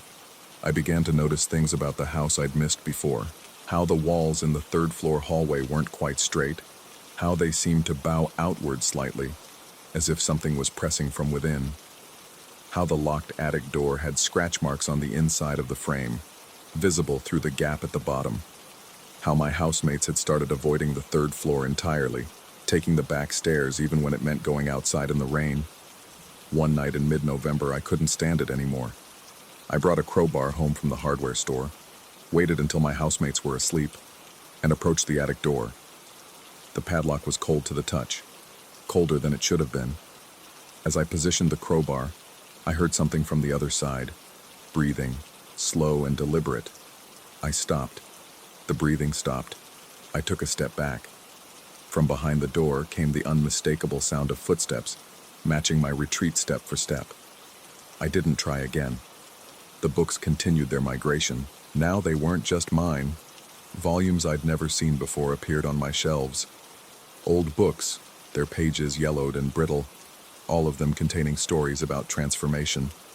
The Tenant of Wildfell Hall, the yellow wallpaper, a water-damaged copy of something in Latin that I couldn't translate, though the illustrations showed human figures walking on ceilings, their faces serene. I found myself checking the ceiling constantly, even outside the house. In classrooms, I'd lose track of lectures, staring up at the fluorescent lights, waiting for wet footprints to appear. In the library, I'd sit at tables directly under ventilation grates, listening for the sound of dragging boxes. My reflection in windows started to look wrong, stretched, distorted, as if I was seeing myself from an impossible angle. The final straw came 3 nights ago. I woke not to sounds from above, but to silence. Complete, oppressive silence. My room was exactly as I'd left it, except for one thing. There was a photograph on my nightstand that hadn't been there before. It was old, black and white, showing the house from the outside. In the attic window, the one that was supposedly boarded up, stood a figure. Even in the grainy image, I could see it was too tall, too thin, its limbs at angles that hurt to perceive. But what made my blood turn to ice water wasn't the figure itself. It was that it had my face. I've started researching the house's history. The records are frustratingly incomplete, but I've found fragments. A student who disappeared in 1987, last seen entering the house but never leaving. A series of complaints in the 1990s about impossible sounds from the attic. A police report from 2003 about a break-in where nothing was stolen, but all the furniture on the 3rd floor had been arranged on the ceiling, held there by no visible means. And then there's the newspaper clipping from 1962 I found in the university archives. A small item about a murder-suicide in the house. A graduate student had killed his roommate, claiming the man had been walking in the spaces between the walls, living in the angles where the dimensions folded. He'd then hanged himself in the attic, but when police found his body, it was on the ceiling, the rope extending upward into empty air. The article included a photograph of the student. The resemblance to the figure in my photograph was undeniable. The resemblance to me was worse. Last night I heard my own voice from the attic. It was reading from my dissertation, but the words were wrong, inverted somehow, as if someone had taken my thoughts and turned them inside out. When I pressed my ear to my ceiling, I could hear typing, the distinctive click of my laptop keyboard, but from above, from the locked room, where no one could be. This morning, I found a note in my own handwriting that I don't remember writing. The space above is the space below. The tenant pays rent in both directions. I've started to wonder if the footprints on my ceiling aren't from something walking above me, but from me, walking below something else. If the dragging sounds aren't boxes being moved in the attic, but my furniture being repositioned from another perspective. If the books aren't being taken and returned, but are existing in two places at once, their pages folded at the points where the stories touch. I've stopped sleeping entirely. I sit up at night, watching the ceiling, waiting for the moment when the water stains will resolve into a mirror image of my room. Sometimes I catch myself on my hands and knees on the floor, pressing my palms flat against the boards, and I can't remember how I got there. My hands are often damp when this happens, and they smell of pond water. My housemates haven't seen me in days, though I haven't left my room. Or have I? The timeline has become fluid, events flowing backward and forward like tide. I remember things that haven't happened yet, forget things as they're occurring. The landlord came by yesterday, or tomorrow. He stood in my doorway, or was it the attic doorway, and said something about the lease being up, about how it was time for me to move. Upstairs or downstairs? He asked, and I couldn't tell if he was joking. I've been thinking about the books, about all those stories of transformation and displacement, about how every story needs a protagonist, but sometimes the protagonist doesn't know they're in a story until it's too late to change the ending. The dragging sounds have stopped. The footprints have dried. My room is quiet except for the sound of typing, though my laptop is closed. I look at my hands on the keyboard that isn't there, watch words appear on a screen that doesn't exist, and I understand finally that the attic was never locked to keep something in. It was locked to keep something out. And that something was me, or will be me, or has always been me. I can feel myself stretching, elongating, my perspective shifting until up becomes down and inside becomes outside. The ceiling is so close now I could touch it, or perhaps I'm already touching it. My fingers leaving wet prints as I pace back and forth, dragging boxes full of memories that haven't formed yet, reading books whose stories haven't been written, living in the space between spaces where the rent is paid in madness and the lease never, ever ends. My housemates will find my room empty tomorrow, or yesterday. Time flows differently here in the angles where dimensions fold. They'll see the wet footprints on the ceiling, hear the dragging sounds at 3 a.m., find their books mysteriously relocated, and maybe one of them, lying awake in the dark, will wonder about the tenant above. I wonder if they'll recognize my face when they finally see me in the window. I wonder if I'll recognize theirs when they join me. The attic door is open now. It was always open. It was never there at all. I'm going upstairs. I'm already there. I never left.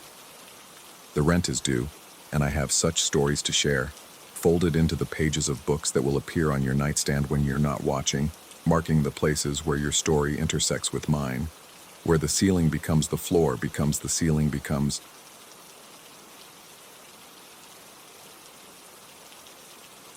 Story 7.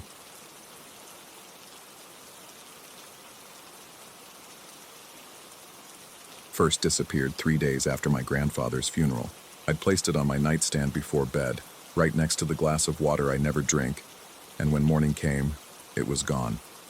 I found it in the bathroom sink, beaded with moisture that couldn't have come from anywhere. The faucet was bone dry, had been for hours. The thing was ancient. A gold-plated Omega from the 50s with a worn leather band that smelled of tobacco and something else. Something sweet and cloying that reminded me of funeral flowers. My grandfather had worn it every day of his adult life, or so my mother claimed when she pressed it into my palm at the wake. Her hands were cold, trembling slightly, and she wouldn't meet my eyes. "He wanted you to have it," she'd said, though I couldn't recall him ever mentioning me in the last decade of his life. We hadn't been close. Hell, we'd barely been acquaintances. That first disappearance should have been my warning.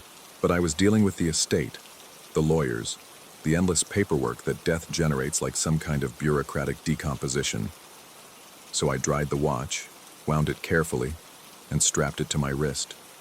It kept perfect time for exactly 3 hours before stopping at 3:11. I took it to a repair shop downtown, one of those narrow places squeezed between a dry cleaner and a Vietnamese restaurant.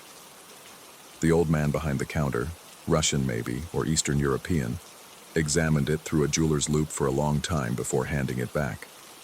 "Nothing wrong," he said, accent thick as motor oil. "Mechanism is perfect. Should run for 40 hours once wound." But it didn't. Every few days I'd wake to find it missing from wherever I'd left it. Always somewhere different. The kitchen counter, the bathroom medicine cabinet, once balanced on top of the television. Always damp, sometimes dripping, like it had been submerged. And always, when I checked the time, those hands frozen at 3:11. I started keeping a journal, documenting each disappearance. Tuesday, nightstand to bathroom sink. Friday, dresser to kitchen windowsill. Sunday, wrist to shower floor. And yes, I'd been wearing it when I fell asleep. The leather had left a faint green mark on my skin, circular and perfect, that took 3 days to fade. The condensation inside the crystal began forming patterns. At first, just random fog that would clear after a few hours. Then shapes. Letters maybe, though never quite legible.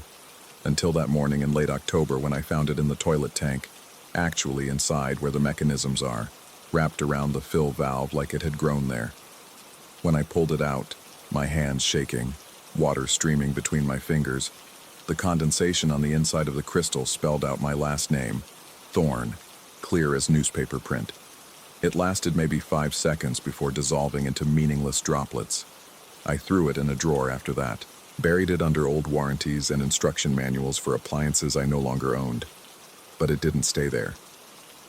2 days later, I woke at 3:11 a.m. I knew the time without checking because the watch was on my wrist again, its weight familiar and wrong. The leather was soaked through, and when I sat up, water ran down my forearm in thin rivulets that seemed too warm to have come from anywhere in my house. My dreams changed after that. Water everywhere, rising from beneath floorboards, seeping through walls, dripping from ceilings that buckled and stained, and always, somewhere in the liquid chaos, the sound of ticking. Measured, relentless, getting closer. I researched my grandfather obsessively. Spent hours in the library going through old newspapers, death records, anything that might explain what was happening. Found his obituary, of course, and a few mentions in the business section from his working years. He'd been in shipping, apparently, import/export. The details were vague, deliberately so. But then I found something else. A small item from 1963, barely 3 paragraphs, about a warehouse fire at the docks. 5 workers trapped inside when the sprinkler system mysteriously activated, flooding the building before anyone could shut it off. The doors had been chained from the outside, a security measure, the article claimed. My grandfather had been the warehouse supervisor. He'd been at lunch when it happened. The article mentioned the time the fire department arrived, 3:11 p.m. After that discovery, the watch's behavior escalated. I'd find it in impossible places, inside sealed jars, behind the water heater in the crawl space, frozen in a block of ice in my freezer despite the power being on. Each time wetter than before, each time the condensation lasting longer, spelling out new words. No, remember, guilty. I tried destroying it. Took a hammer to it in the garage, brought it down with all the force I could muster. The hammer bounced off like I'd struck rubber. Tried burning it in the backyard fire pit. The flames turned blue-green and went out instantly, leaving the watch unmarked but somehow heavier. Even drove out to the lake and threw it as far as I could into the deep water.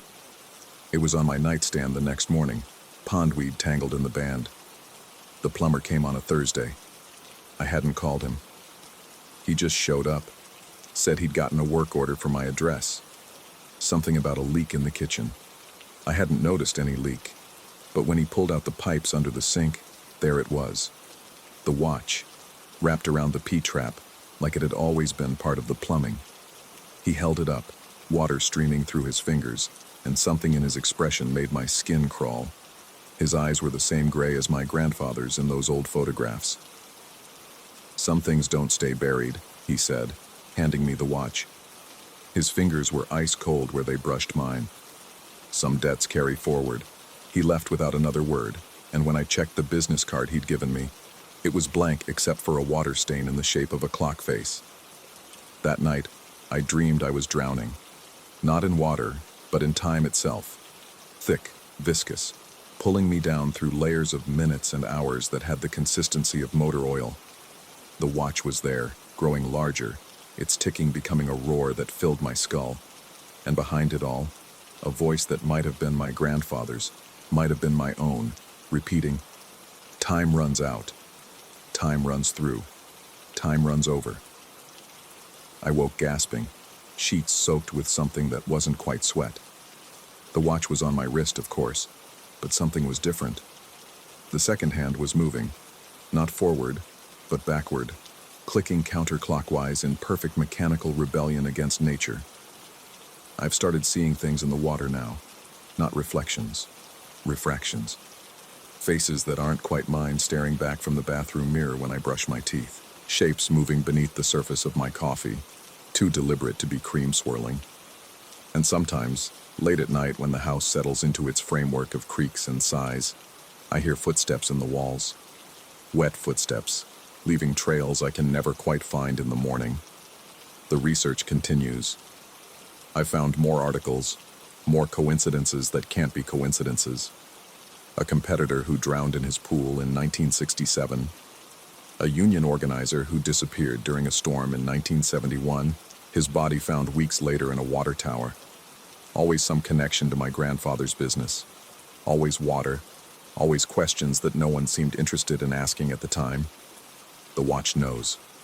That's the only explanation that makes any kind of sense, even as it makes no sense at all.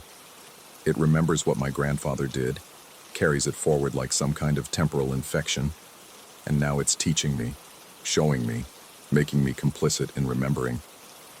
Last week I found it inside my body. I can't explain how I knew, but I woke with the absolute certainty that the watch was inside me, ticking away behind my ribs. The weight of it, the wrongness. I could feel it moving through my organs like a parasite made of gears and regret. When I finally coughed it up, and I did cough it up, though I can't explain the mechanics of it, it was covered in something that wasn't blood but had the same iron taste. The plumber returned yesterday. Different body, same gray eyes. This time he was a delivery driver, bringing a package I hadn't ordered. Inside, photographs. Black and white, water damaged but still clear enough. My grandfather at various construction sites, all of them near water. And in each photo, barely visible but definitely there once you knew to look, the shadows of people who shouldn't have been shadows yet, who were still alive when the pictures were taken. I've stopped trying to get rid of the watch. It always comes back, and each time it does, it brings more water with it. My house is developing leaks that the real plumbers can't find, stains on the ceiling that look like faces when the light hits them wrong, the sound of dripping in the walls that follows me from room to room. I understand now what my mother knew when she handed me the watch, why her hands shook, why she wouldn't meet my eyes. She knew what it was, not a timepiece, but a confession that couldn't stop confessing. A guilt that had crystallized into gears and springs and wouldn't stop until everyone knew what had been hidden beneath all that water. The watch is on my wrist as I write this. It's 3:10 p.m., and the second hand is slowing down, fighting against itself as it approaches that fatal moment. In less than a minute, it will stop again at 3:11, and when it does, something will happen. The water stains on my walls are forming letters now, spelling out names I recognize from those old articles. The dripping in the pipes sounds like voices, getting clearer with each passing hour. I know what my grandfather did. The watch has shown me, in dreams that feel more like memories, in water that carries the weight of decades. Those people didn't just die. They were murdered slowly and deliberately by a man who understood that water leaves no fingerprints, that drowning looks like accident if you're careful enough, if you have enough money to make questions go away. and now I'm wearing his confession. It won't come off anymore. The band has fused with my skin in a way that doesn't bear close examination. Sometimes I catch my reflection and see his face superimposed over mine. Those gray eyes looking back with something that might be satisfaction. The minute hand is moving now, crawling toward its destination like it's swimming through time itself. The water is rising from somewhere. Not flooding, just seeping, beating on every surface like the house itself is sweating. My grandfather's watch, his legacy, his curse. It all comes down to this moment that repeats and repeats and repeats. 3:11. The water is here. And I understand now that I was never meant to escape it. The watch hasn't been haunting me. It's been preparing me. For what? I still don't know. But as the walls begin to weep and the sound of ticking becomes the sound of drowning, I realize that some inheritances are not gifts, but sentences, passed down through generations like a debt that compounds with interest. The watch has stopped again, and this time, I can feel myself stopping with it, suspended in this moment that belongs to neither the living nor the dead, but to something in between, something that runs like water and keeps time like guilt. I am my grandfather's grandson. I wear his watch. And now, finally, I'm beginning to understand what that really means. Story 8. The smell hit me first that Tuesday morning. Brine and rotting kelp, thick as fog in the narrow janitor's closet on the 4th floor. I stood there with my master key still in the lock, breathing through my mouth while my eyes adjusted to the fluorescent flicker overhead. The concrete floor gleamed wet beneath my work boots, though I knew for certain I'd mopped it dry just yesterday evening before clocking out. 23 years I'd been the super at the Harborview Arms, despite the building sitting a good 3 miles from Boston Harbor. 23 years of leaky pipes and broken elevators, of tenants who thought 3 a.m. was the perfect time to rearrange furniture. But this was new. The mop bucket sat in the wrong corner, filled with murky water that shouldn't exist. My cleaning rags hung from their hooks, twisted into tight spirals as if someone had wrung them out with desperate strength. Salt crystals glittered on the metal shelving like frost, and when I touched them, they dissolved on my fingertips, leaving behind that unmistakable ocean taste. I backed out of the closet and checked my watch. 6:47 a.m. The building would start waking soon. The lawyer in 4B catching his early train, the nurse in 4F returning from her night shift. I needed to figure this out before anyone started asking questions. The wet footprints led away from the closet in perfect formation, each one the shape of a bare foot, toes splayed wide. They glistened under the hallway's amber lighting, darkening the worn carpet in a path that curved toward the end of the corridor, toward 4G. Nobody had lived in 4G for 3 years. I followed the prints, my maintenance cart's wheels squeaking in the silence. The smell grew stronger with each step. Not just ocean now, but something else underneath it. Something organic and wrong, like shellfish left too long in the sun. The footprints stopped at 4G's door, pooling there as if whoever made them had stood dripping, waiting. From inside came the unmistakable whisper of bristles against hardwood. My hand found the master key on my ring, fingers trembling slightly. Company policy said I needed written permission or probable cause to enter a vacant unit. But water damage was probable cause, wasn't it? And someone was clearly in there. The lock turned too easily, as if it had been opened recently and often. The door swung inward on silent hinges I knew should creak. I'd been meaning to oil them for months. The apartment lay in shadows, curtains drawn tight despite the morning light outside. But I could see enough. The living room floor shone with moisture, reflecting the hallway light in rippling patterns. And there, in the center of the room, moved a figure. It pushed a mop in long, methodical strokes, back and forth, back and forth. Water sloshed from an invisible bucket, spreading across boards that were already soaked through. The figure wore what might have been a janitor's uniform once. Gray cotton turned black with saturation, clinging to a frame too thin to be healthy. Seaweed tangled in its hair. I must have made a sound because it stopped mid-stroke and began to turn. The face that looked at me wasn't quite right. Features seemed to shift in the dim light, sliding between expressions like water finding its level. Sometimes I saw an old woman with hollow cheeks and barnacle-crusted skin. Sometimes a young man with eyes full of dark water. Sometimes nothing but shadow shaped vaguely like a head. It spoke or tried to. The sound that emerged was like water gurgling through pipes, forming almost words that I felt more than heard. Still dirty, it seemed to say, never clean enough. The mop resumed its motion. Push, pull, push, pull. I backed into the hallway, pulling the door shut with shaking hands. My breath came in short gasps that tasted of salt. Down the hall, I heard the lawyer's door opening, his cheerful morning greeting dying on his lips when he saw my face. I told him there was a leak in 4G. Nothing serious. I'd handle it. But I didn't handle it. Not that day or the next. Each morning I'd find the closet flooded, the supplies rearranged, the footprints leading to 4G. Each morning I'd follow them and hear that rhythmic sweeping. Sometimes I'd open the door, sometimes I wouldn't. When I did, the figure was always there, always cleaning, always turning to look at me with that flowing, uncertain face. I started researching the building's history during my lunch breaks, hunched over my phone in the basement boiler room. The Harborview Arms, built in 1947 on the site of older row houses. Those row houses built on filled land that used to be tidal marsh. Before that, in the 1800s, there'd been docks here, wharves stretching into what was then still water.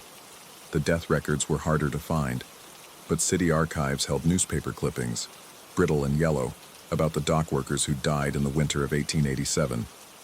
Ice had formed too quick that year, trapping 3 men who'd been cleaning barnacles from the pier supports. They'd been found at low tide, frozen in place with their long-handled brushes still in their hands, eyes open and staring at something no living person could see. One of them had been the dock's night custodian. He'd gone down to help when he heard the others calling for aid. The papers described how all 3 bodies showed signs of having been in the water far longer than the few hours they'd been missing. Skin pruned and soft, lungs full of seawater despite the harbor having been frozen solid. I started noticing things beyond the 4th floor, puddles in the lobby that appeared between one blink and the next. The elevator that would sometimes fill with the sound of sloshing water, though the car stayed dry. Barnacles growing in the corners of the stairwells, which I'd scrape away only to find them returned by morning, larger and spreading. The other tenants began complaining. Not about anything specific, just a feeling, they said, like being watched, like drowning in their sleep. The nurse in 4F moved out first, then the lawyer, then the young couple in 4D who'd only lasted 2 months. Their apartment stood empty, and I knew without checking that if I opened those doors, I'd find them flooded too. More figures with mops, more endless cleaning. I tried to quit, walked into the management office with my resignation letter typed and signed, but the words that came out of my mouth were different. Everything's under control, I heard myself say. Just some seasonal dampness. I'll handle it. The property manager smiled and nodded, but his eyes looked through me, unfocused and distant. There was salt in his hair. That was 3 weeks ago, or 3 months. Time moves strangely now, like tidewater, flowing in and out without clear demarcation. I still make my rounds each morning, though fewer tenants remain to need my services. The ones who've stayed don't quite look at me anymore. They step aside when I pass in the halls, pressing themselves against the walls as if I'm wider than I should be. My uniform doesn't dry properly these days. It hangs heavy on my shoulders, dripping steadily no matter how many times I wring it out. The smell follows me home. Brine and decay, soaking into my car seats, my furniture, my skin.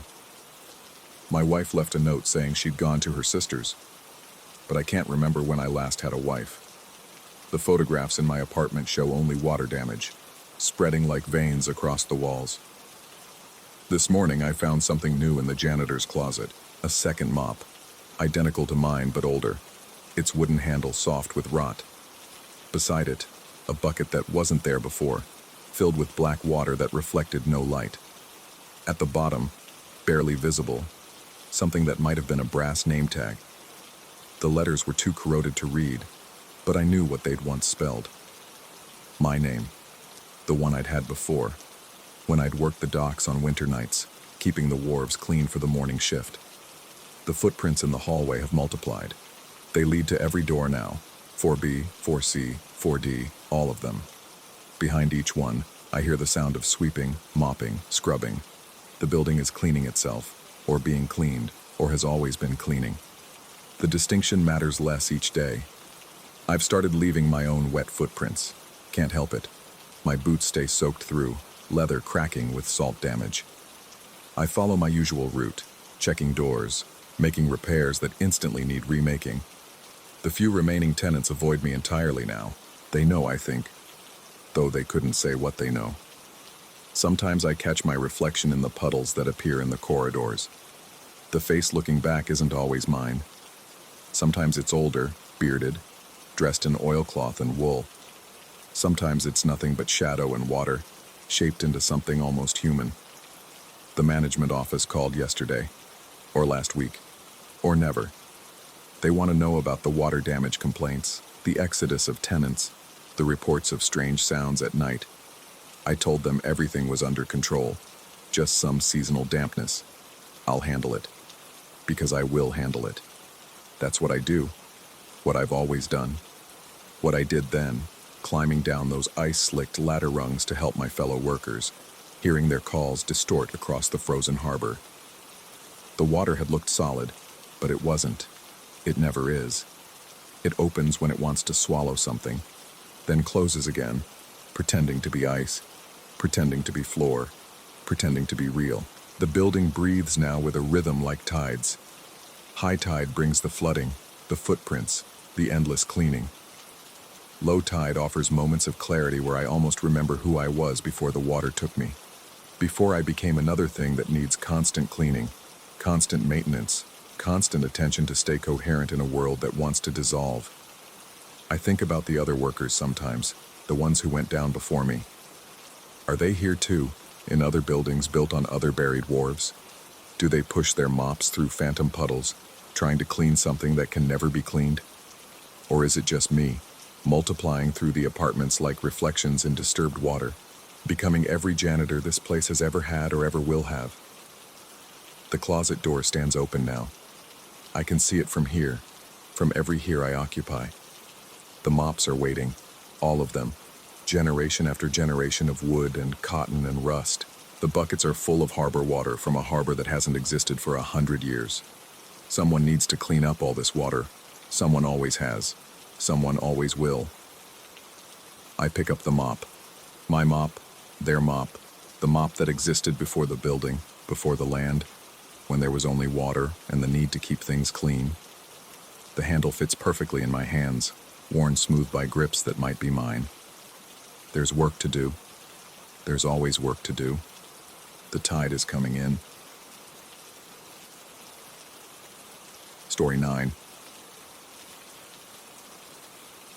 The first time I noticed something was wrong, I blamed it on altitude sickness. 3 weeks into my remote work arrangement in the Colorado mountains, still adjusting to the thin air and isolation. The guest room I'd converted into my office had perfect morning light. That's what I told myself mattered, not the way shadows seemed to linger in the corners even at noon, or how the floorboards creaked in patterns that suggested footsteps when I knew I was alone. It started with the bed. Every morning at 5:47 a.m., I know because I began setting my alarm for 5:45 just to watch. The sheets would smooth themselves out, not gradually, but all at once, like invisible hands were making the bed with military precision. The pillow, which I'd deliberately left askew the night before, would bear the distinct impression of a head.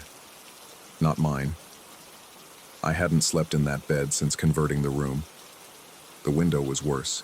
Each dawn brought fresh condensation on the glass, always in the same spot, always at head height if someone were standing just inside looking out. The moisture formed a perfect oval, the kind left by warm breath against cold glass. Sometimes in the very center, I could make out what looked like the bridge of a nose, the suggestion of lips. By the time the sun fully rose, it would evaporate, leaving only the faintest trace of salt residue that I could never quite clean away. My pens became their own source of dread. I'm particular about my workspace. Everything has its place, a habit from years of open office layouts where any untidiness invited judgment. But here, in my private domain, my organizational system had been hijacked. Black pens would vanish from my desk drawer only to reappear on the nightstand, arranged in perfect parallel lines. Always wet, always dripping that strange, viscous ink that seemed too thick, too dark, like it had been mixed with something else. I tried working from the kitchen, the living room, even the bathroom once in desperation, but something always drew me back to that room. Maybe it was the way my laptop seemed to run smoother there, or how my conference calls never dropped despite the spotty mountain internet, or perhaps it was something else, something that whispered at the edges of my consciousness that I belonged there, that the room had been waiting for me. The decision to sleep there came after a particularly disturbing morning. I'd left a coffee mug on the nightstand, deliberately, as a test. When I returned at dawn, the mug sat in exactly the same spot, but it was full. Not with coffee, but with water so cold it hurt my teeth when I foolishly tasted it. Water that left my mouth tasting of copper and something earthier, like soil from deep underground. That night, I prepared carefully. Fresh sheets on the bed, though touching them made my skin crawl with a revulsion I couldn't name. My laptop set up to record through the night, though I knew somehow it wouldn't capture anything. These things never do they?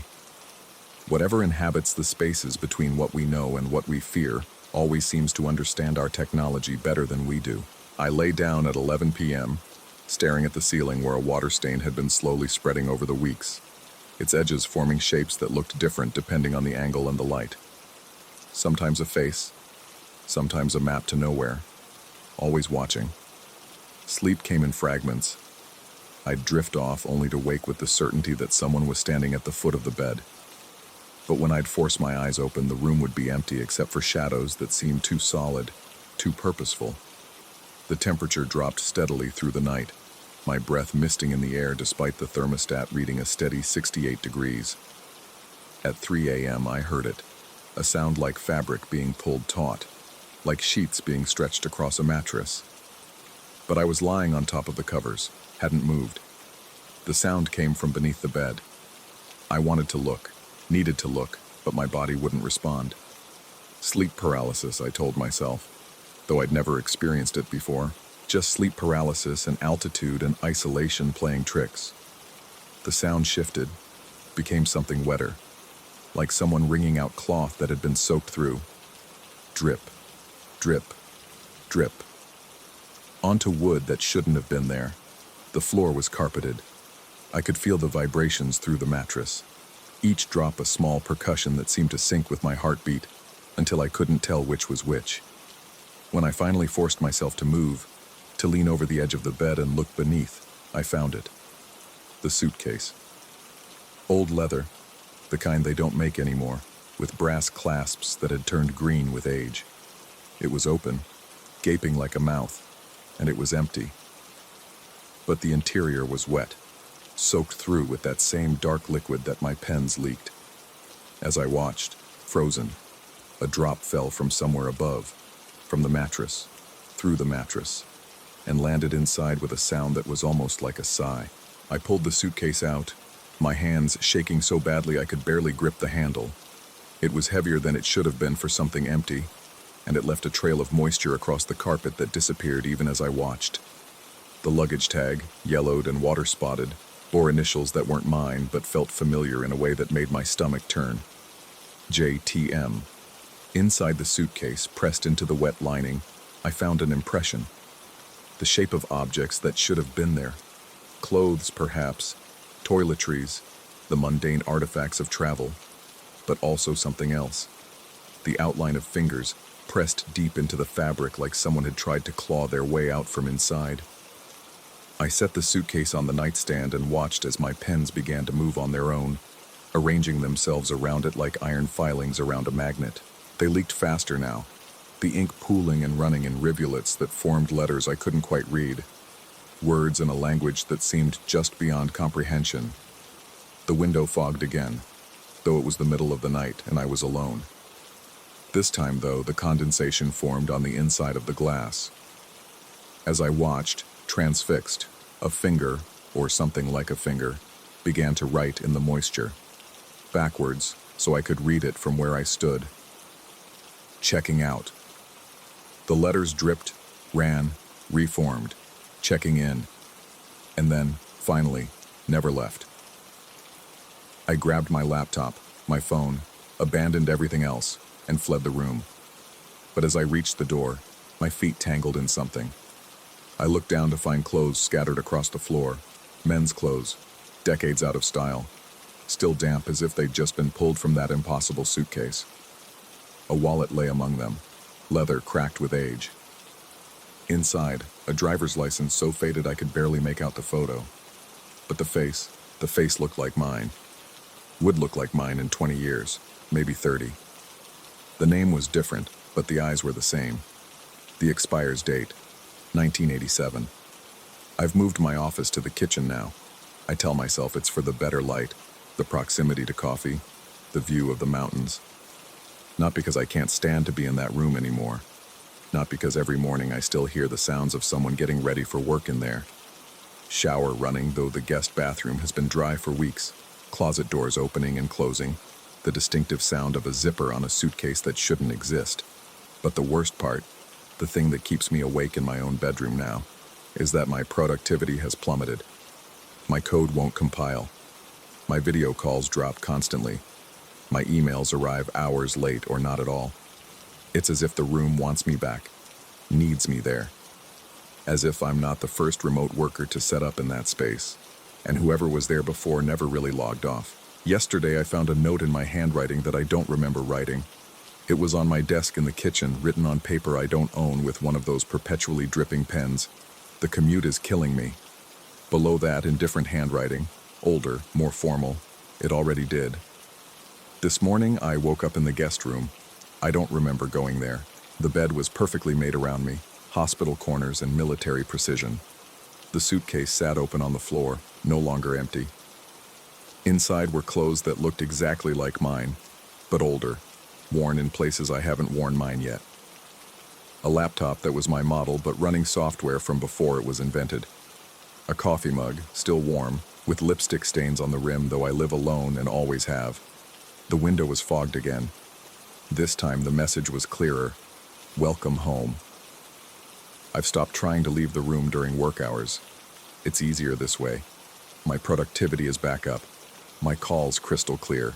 My code compiles on the first try, every time. I tell myself it's just until I can find another place, break the lease, move somewhere with better light and fewer shadows. But sometimes, late at night, I catch myself looking in the mirror and seeing someone else looking back. Someone older, more tired, wearing clothes that went out of style decades ago. Someone who's been working from home for so long they've forgotten what the office looked like, what the outside looks like, what anything looks like except these four walls and that perpetually foggy window. The suitcase is filling up.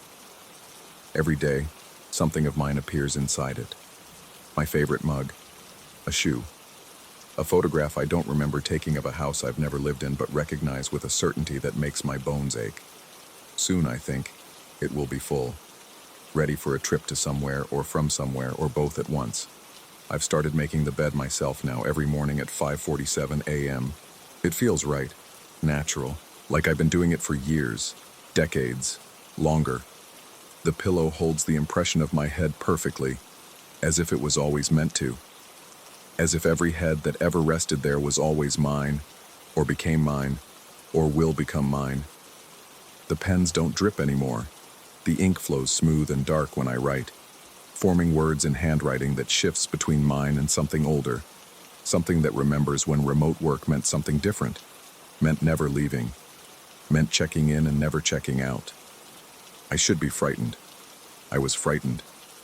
But fear, like everything else in this room, has become routine. Another part of the daily stand-up, another task on the never-ending sprint, another feature, not a bug, in the system that runs beneath the surface of working from home, in a house that was never quite empty, in a room that was always occupied, with a commute that ended before it began. Tomorrow, I've decided, I'll open the suitcase and pack properly, or unpack. I'm no longer sure which direction I'm traveling, or if I'm traveling at all. Maybe I never was. Maybe none of us ever leave. We just check in, set up our workstations, and discover that the real remote work is the distance between who we were and who we become in rooms that remember every occupant, every morning, every drop of ink that was really something else entirely. The window is fogging again. This time, I don't need to read the message. I'm the one writing it. From the inside, from the outside, from the place between where the commute never ends and never began. I am home. I've always been home. And somewhere, in another time or the same time folded differently, another remote worker is setting up their office in a guest room in Colorado, noticing how perfect the morning light is, how the shadows linger, how their pens have started to drip. The cycle continues. The commute never ends. The suitcase is patient. It always has been. Story 10. The building at 447 Spruce Street had been watching me long before I started watching back. I'd moved into the third-floor apartment 6 months ago, drawn by the crown molding and original hardwood floors that real estate listings love to flaunt. Built in 1922, the narrow Philadelphia row house retained what the agent called period charm. Exposed brick walls, brass fixtures gone green with age, and a staircase that groaned like ship timbers in a storm. The rent was suspiciously reasonable for Center City, but I'd attributed that to the lack of modern amenities and the fact that heat barely reached the third floor in winter. I should have known better. In this city of Benjamin Franklin and yellow fever, of Eastern State Penitentiary and unmarked graves beneath Independence Mall, buildings accumulate more than just dust and history. They accumulate intent. The first incident happened 3 weeks after I'd settled in. I woke at 3:17 a.m. I remember the exact time because the red digits on my alarm clock seemed unnaturally bright in the darkness. The building was breathing around me, settling into itself with clicks and sighs that old structures make. But underneath that familiar symphony was something else. Footsteps on the stairs. Slow, deliberate, each creak perfectly timed, as if someone was savoring the journey upward. I lay still, every muscle taut, listening as the steps ascended from the first floor. The couple in 2B had complained about thin walls when I'd moved in, warning me I'd hear everything. But they worked hospital shifts and were rarely home at night. The first floor apartment had been empty for months. The footsteps paused at the second floor landing. I held my breath, waiting for them to continue down the hallway to 2B, but they didn't. After a moment that stretched like pulled taffy, they resumed their climb. Creak, pause, creak, pause. My mouth went dry. The digital clock cast everything in a hellish red glow. My dresser, the stack of unopened moving boxes, the thin line of light beneath my door. The footsteps reached the third floor landing and stopped directly outside my apartment. I waited for a knock, for the doorknob to turn, for something. Nothing. After what might have been 5 minutes or 50, I forced myself out of bed and crept to the door.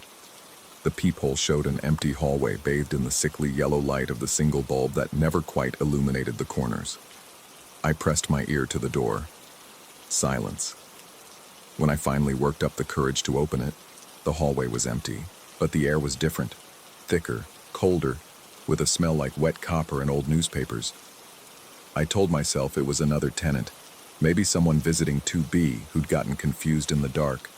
The explanation felt tissue-thin even then, but I clung to it through the following weeks as the incidents accumulated like water damage spreading through plaster. The hallway lights began failing in sequence, not all at once. That would have been electrical, explainable.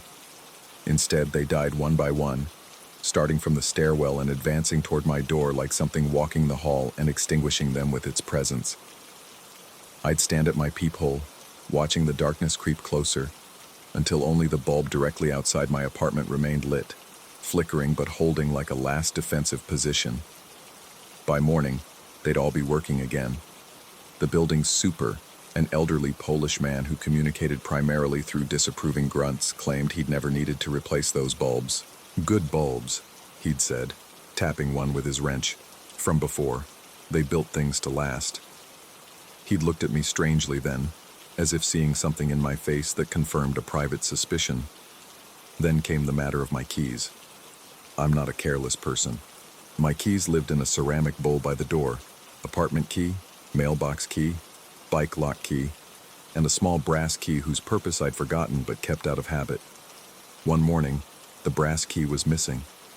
I searched everywhere, convinced I'd knocked it out of the bowl somehow.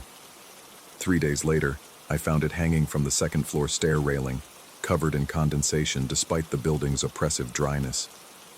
It was cold to the touch, so cold it burned my fingers. The next time my mailbox key disappeared. I found it a week later, threaded through the mail slot of the empty first-floor apartment. This time it wasn't just wet. It was dripping, though with what I couldn't say.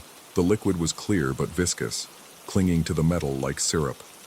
I started keeping my keys in my pocket at all times, even sleeping with them under my pillow. It didn't matter.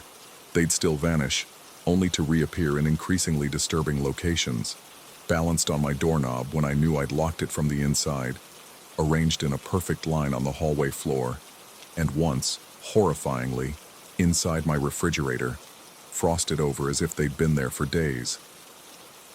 The woman in 2B moved out abruptly in November. I helped her carry boxes down the narrow stairs, and she kept glancing over her shoulder, flinching at shadows. "You ever hear things?" she asked as we reached the street. I hesitated. "Sometimes." She nodded quickly, too quickly. "It's an old building. Makes noise." But her eyes said something different. They said run. Winter arrived early and bitter, and with it came a new development. The wet footprints started appearing in December, always after the 3 a.m. visits.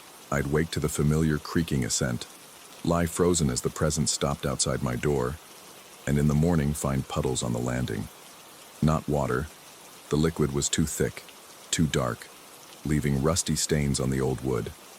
The prints led up to my door and stopped, toes pointed toward the apartment as if someone had stood there waiting.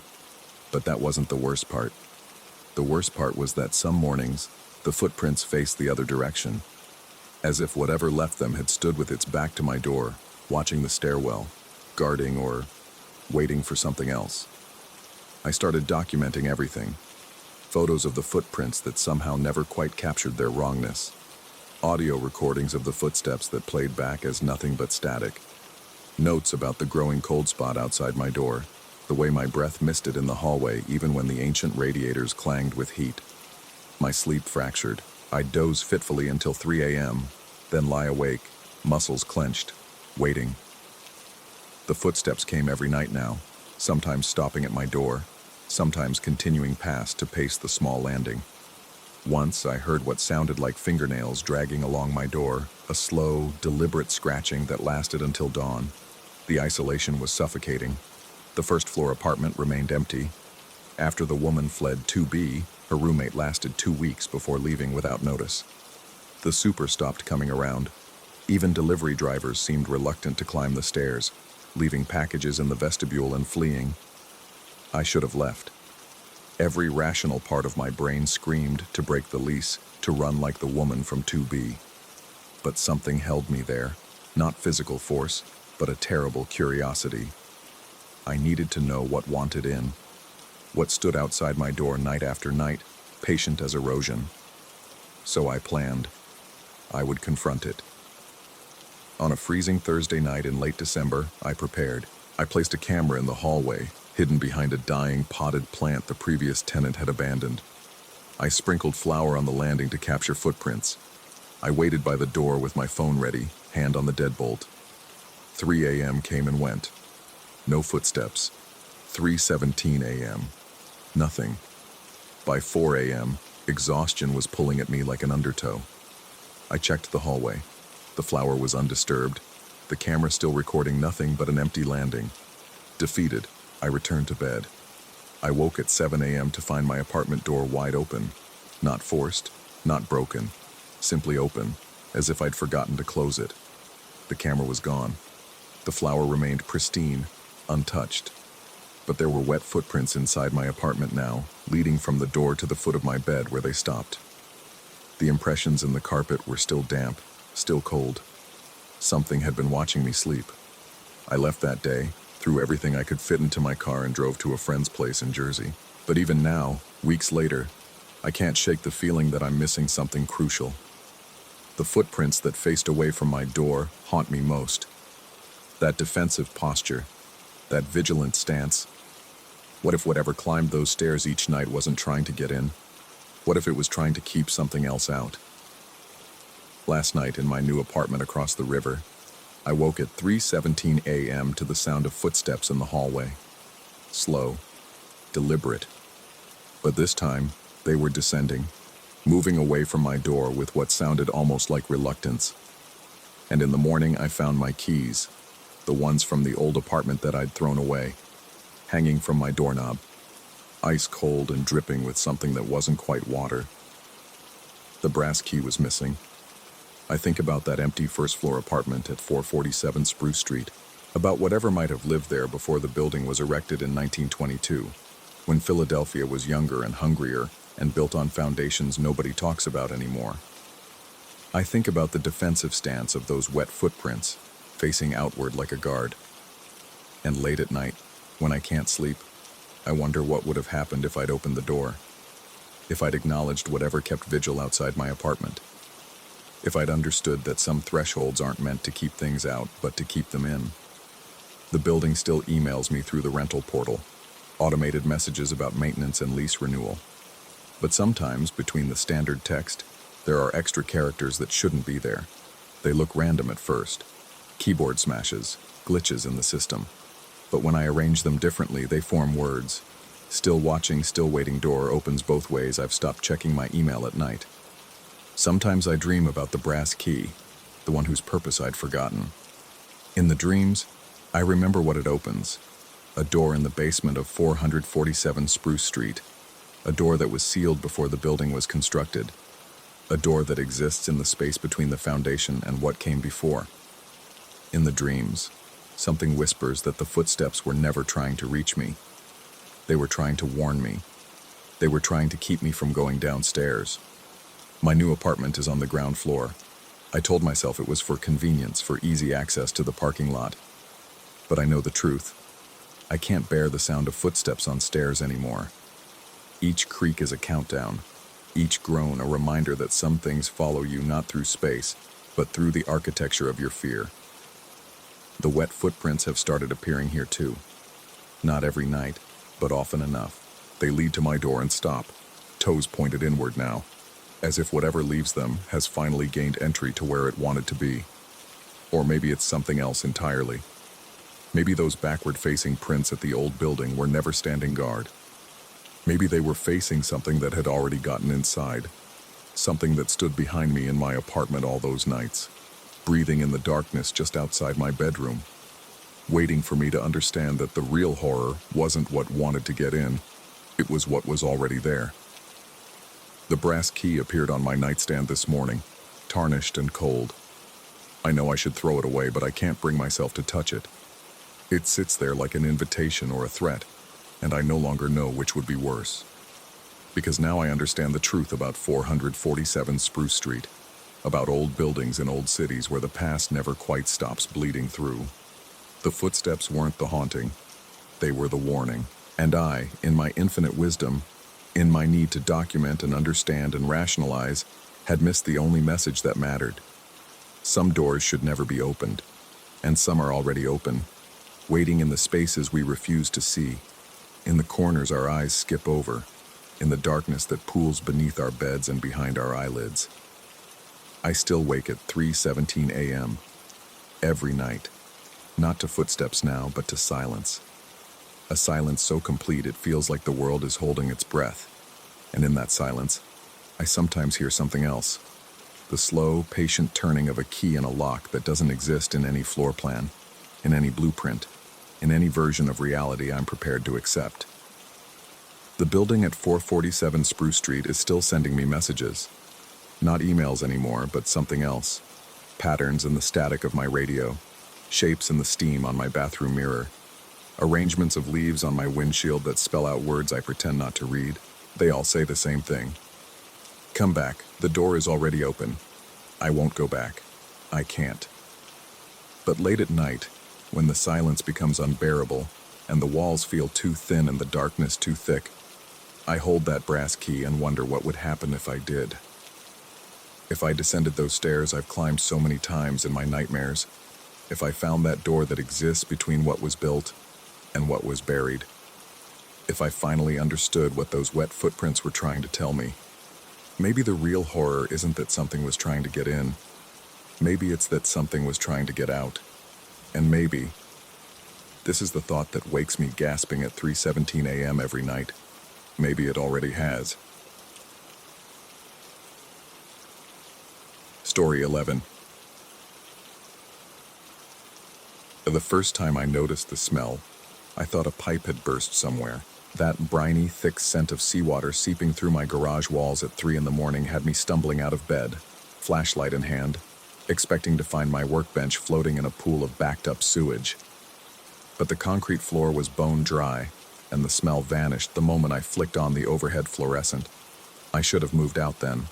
Should have packed everything into boxes and driven away from Seattle, from that house on the hill with its perfect view of Elliott Bay, 20 miles from the actual water. But the mortgage was reasonable, the commute was short, and I told myself I was being ridiculous. Old houses smell weird sometimes. That's what I told myself. The garage had always felt wrong, even during the daytime walkthrough with the realtor. She'd hurried us through it, her heels clicking fast against the concrete, her smile stretched thin when I asked about the previous owners. Relocated, she'd said, then quickly directed my attention to the newly renovated kitchen. I remember how her hand trembled slightly as she pulled the garage door shut behind us. 3 weeks after I moved in, the tools started rearranging themselves. Not dramatically, just subtle shifts that made me question my memory. The hammer I distinctly remembered hanging on the left peg would be on the right. The box of screws I'd organized by size would be mixed together. The level I'd left on the workbench would be propped against the wall, its bubble floating lazily in green liquid that seemed too thick, too viscous. Then the radio started its midnight concerts. It was my grandfather's radio, a 1960s Zenith that hadn't worked since before he died. I kept it on the shelf for sentimental reasons. Its cloth speaker cover yellowed with age, its chrome dials frozen with decades of dust. But at 3:17 a.m., always 3:17 a.m., it would crackle to life with static that sounded wet, organic, like breathing through water. I'd lie in bed, paralyzed by something between sleep and terror, listening to that static. Sometimes I could hear patterns in it, rhythmic pulses that reminded me of waves against a hull, or the slow drip of water in a cave. Once I could have sworn I heard voices, distant and garbled, speaking in languages that predated words. The morning I found the bucket changed everything. I'd left it empty the night before, I was certain. I'd used it to wash my car, turned it upside down to dry, left it in the corner where I always did. But there it sat in the center of the garage floor, filled halfway with water that shouldn't exist. The overhead light reflected off its surface in patterns that hurt to follow, geometric impossibilities that made my eyes water. Floating in that impossible water was my pen, the one I'd lost 3 months ago at the office, the one with my initials engraved on the clip. It moved in slow circles, trailing ink that dispersed in ribbons of blue-black, writing messages in a language I couldn't read but somehow felt in my bones. I reached for it without thinking, my fingers breaking the surface tension. The water was warm, body temperature, and had the consistency of amniotic fluid. The pen slipped through my grasp, diving deep into water that couldn't possibly be contained by a bucket only 18 inches deep. My hand followed, then my wrist, then my forearm, reaching down into spaces that violated every law of physics I understood. That's when I felt the other hand brush against mine. I yanked my arm back so violently I fell onto the concrete, scrambling backward until my back hit the wall. The bucket sat there, innocent, the water still except for tiny ripples that moved against any current, ripples that formed patterns, that spelled things, that knew things. I started sleeping in my car after that, parking it at the far end of the driveway. But every morning, I'd wake to find it back in the garage, engine cold, keys in the ignition, the radio playing that wet static. The rearview mirror would be adjusted to show me angles of the garage I'd never noticed, corners that seemed to extend too far, shadows that moved independent of their sources. The smell grew stronger each night, that ocean rot mixing with something else, ozone and copper and the peculiar scent of deep sea pressure. I'd find pools of water in impossible places, inside sealed paint cans, between the pages of old magazines, beading on the ceiling in patterns that resembled star charts of constellations that don't exist in our sky. I tried to research the house's history, but the records were sparse, confused, contradictory. The lot had been empty, then it hadn't. The house was built in 1953 or 1897 or never. The previous owners had moved or disappeared or never existed at all. The only consistent detail was a note in a water-damaged file at the city planning office. Basement sealed, 1971. Do not excavate. My house doesn't have a basement. I checked. I measured. I compared the interior dimensions to the exterior. The math worked out perfectly. There was no basement. But sometimes, standing in the garage at 3:17 a.m., listening to that radio breathe its static, I could hear something beneath the concrete. A rhythmic thudding like a heart, or like waves against a hull, or like something vast and patient trying to remember how to knock. The breaking point came 6 weeks ago. I woke not in my car, not in my bed, but standing knee-deep in water in the garage. The concrete floor had become permeable, soft, like standing on the surface tension of a vertical ocean. Below me, through me, I could see depths that shouldn't exist. Shapes moved in that darkness, architectural impossibilities that might have been rooms, or might have been organs in something so large that distinction became meaningless. The tools floated around me in slow orbits, each one drawing those same circular patterns my pen had traced. The radio played clearly now, voices speaking in harmonics that human throats couldn't produce, describing things that would happen, had happened, were happening now in spaces perpendicular to time. I wanted to run, but the water held me with a pressure that wasn't physical. It was the weight of recognition, of remembering something I'd never forgotten but had never known. My reflection in that impossible water wasn't quite right. Too many fingers, eyes that had seen depths where light becomes theoretical, a mouth that had breathed in media thicker than air. Then I saw the others. They stood in their own garages, in their own pools of vertical water, all up and down my street, throughout Seattle, throughout everywhere coastal cities press against the membrane between what is and what waits.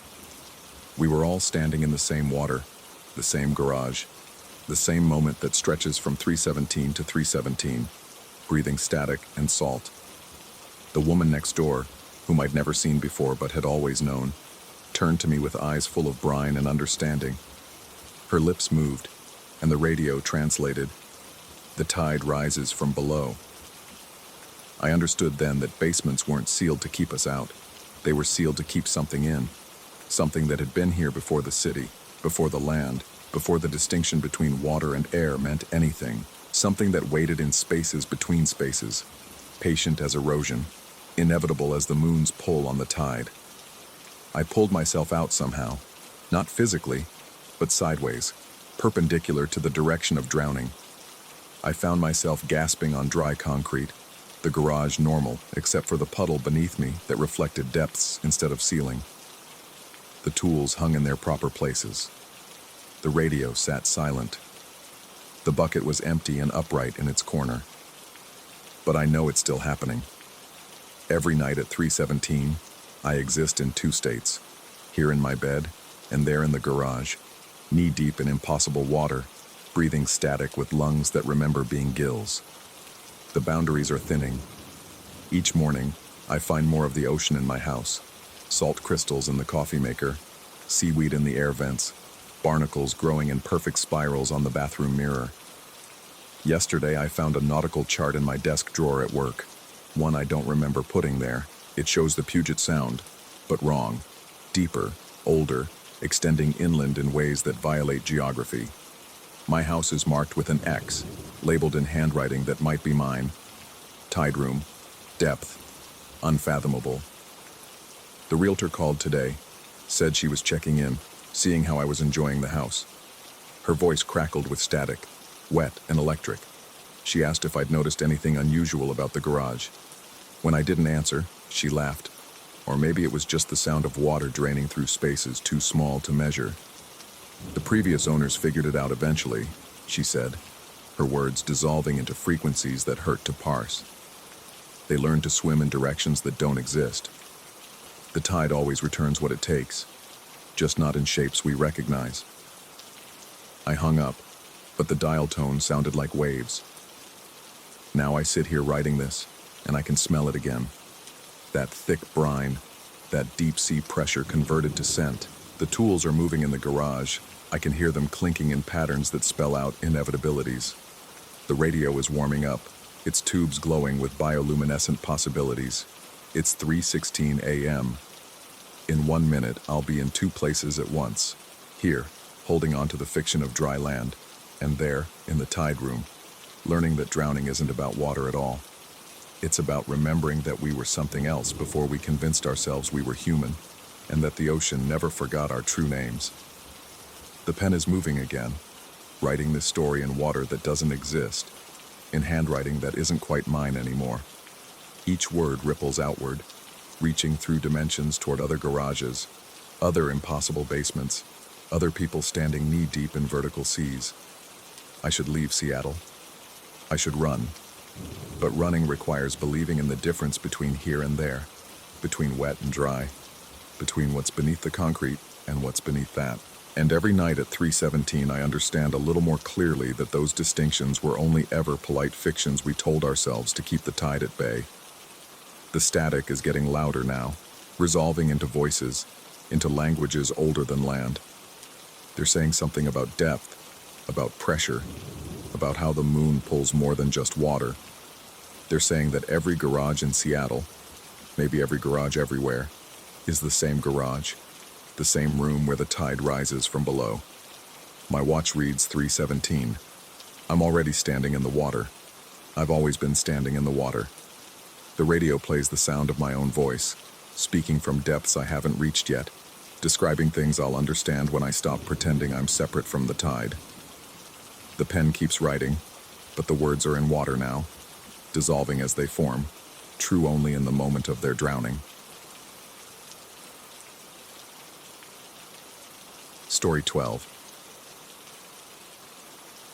The loft had seemed perfect when I'd first walked through it 6 weeks ago. Exposed brick walls, soaring ceilings with original tin tiles, and those massive factory windows that flooded the space with light during the day. The realtor had been almost apologetic about the 12 wooden boxes stacked in the corner, each one marked with a fading number painted in white. Previous tenant left them, she'd explained with a nervous laugh that didn't quite reach her eyes.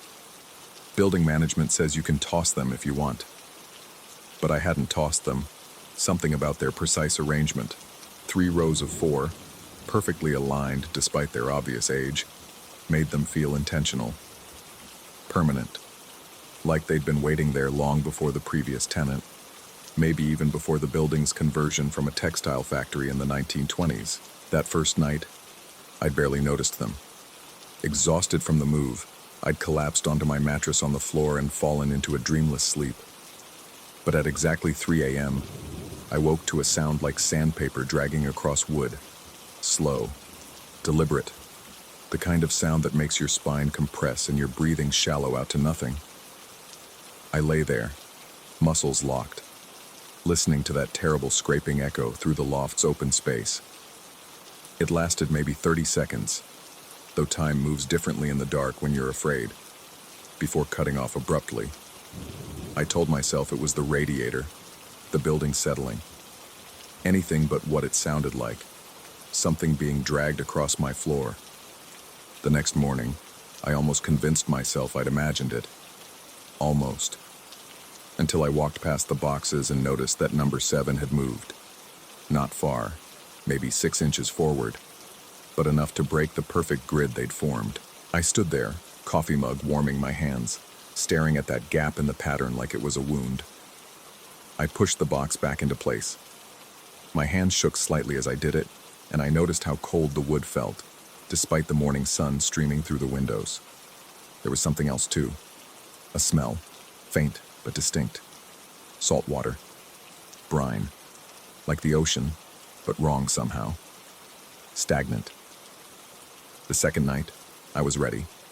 I set up my phone to record, positioned myself on the couch with a clear view of the boxes, and waited. 2:45 a.m., 2:50, 2:55. My eyes burned from staring, but I refused to blink. 3 o'clock. The dragging sound began immediately, but this time it was accompanied by something worse. A wet, rhythmic padding, like bare feet on damp concrete. I couldn't move, couldn't breathe. The sounds seemed to come from everywhere and nowhere, filling the loft with their wrongness. My phone screen had gone black. Dead battery, though I'd charged it to full just hours before. When morning came, box number 2 had shifted. But that wasn't the worst part. Leading from where the box had been to its new position were footprints. Wet footprints that glistened in the early light, already beginning to evaporate at the edges. They were almost human, but the proportions were wrong, too long, with what looked like webbing between the toes. I spent that entire day researching the building's history. The New York Public Library's archives revealed that before its conversion, the factory had employed mostly immigrant workers. There had been an accident in 1923, a fire that trapped 12 workers in the basement during a night shift. They'd broken through a wall trying to escape and discovered an old tunnel system that predated the building. The tunnel had flooded. All 12 had drowned in the dark underground water. But that wasn't what made my hands tremble as I read. It was the date. They died on November 3rd. Today was October 15th. In my growing paranoia, I did the math. 19 days until the anniversary. That night, the third night, I couldn't bring myself to sleep in the loft. I sat in an all-night diner 3 blocks away, nursing coffee after coffee, watching the clock. At 3 a.m. exactly, my phone buzzed with a motion alert from the security camera I'd installed that afternoon. The footage was corrupted, just static and strange, wave-like patterns that hurt to look at. When I returned at dawn, box number 11 had moved. The wet footprints were everywhere now, crisscrossing the floor in seemingly random patterns. But as I stood there, something in my peripheral vision made them resolve into something else. A map. They were tracing the outline of rooms that didn't exist in my loft. Basement rooms, maybe. Or tunnels. I should have left then, packed everything and broken the lease. But something held me there. A compulsion I couldn't name. That afternoon I examined the boxes more carefully. They were old, definitely from the 1920s based on the construction. Each one was locked with a different type of padlock, all extensively rusted, except for box number 3. That lock was bright and new, like it had been replaced recently. I cut it with bolt cutters I'd bought from the hardware store. My hands wouldn't stop shaking as I lifted the lid. Inside was my passport. The same passport I'd lost 3 months ago, before I'd even known this loft existed. It was damp, pages wrinkled with moisture, and tucked inside was a piece of paper. The ink had run, making the words barely legible, but I could make out, "Falta pouco." I don't speak Portuguese, but Google Translate told me what I'd already somehow known. Not long now. The next few nights blurred together into a waking nightmare. The sounds grew louder, more insistent. The dragging became violent thrashing. The footsteps multiplied until it sounded like a crowd moving through my loft. I stopped sleeping entirely, living on coffee and fear. The boxes moved in increasingly complex patterns, and I began finding things inside them. Things that shouldn't exist. Box 5 contained a water-damaged photograph of me as a child, standing next to a man I didn't recognize, in front of a building that looked exactly like my loft. But I'd grown up in Ohio, had never been to New York before this year. Box 9 held a set of keys that fit locks in my apartment that I hadn't known existed. A hidden compartment in the floor, a panel in the bathroom wall.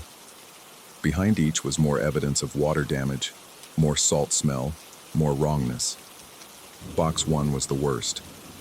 Inside was a handwritten journal, pages thick with mold, documenting someone's gradual descent into madness. The handwriting looked like mine, but the dates were from 1923. The final entry just repeated the same phrase over and over. They're coming up through the water. They're coming up through the water. They're coming up through the water. I started seeing things during the day. Shadows in the periphery that moved like they were underwater. Reflections in the windows that showed too many people in my loft. The sound of dripping that had no source.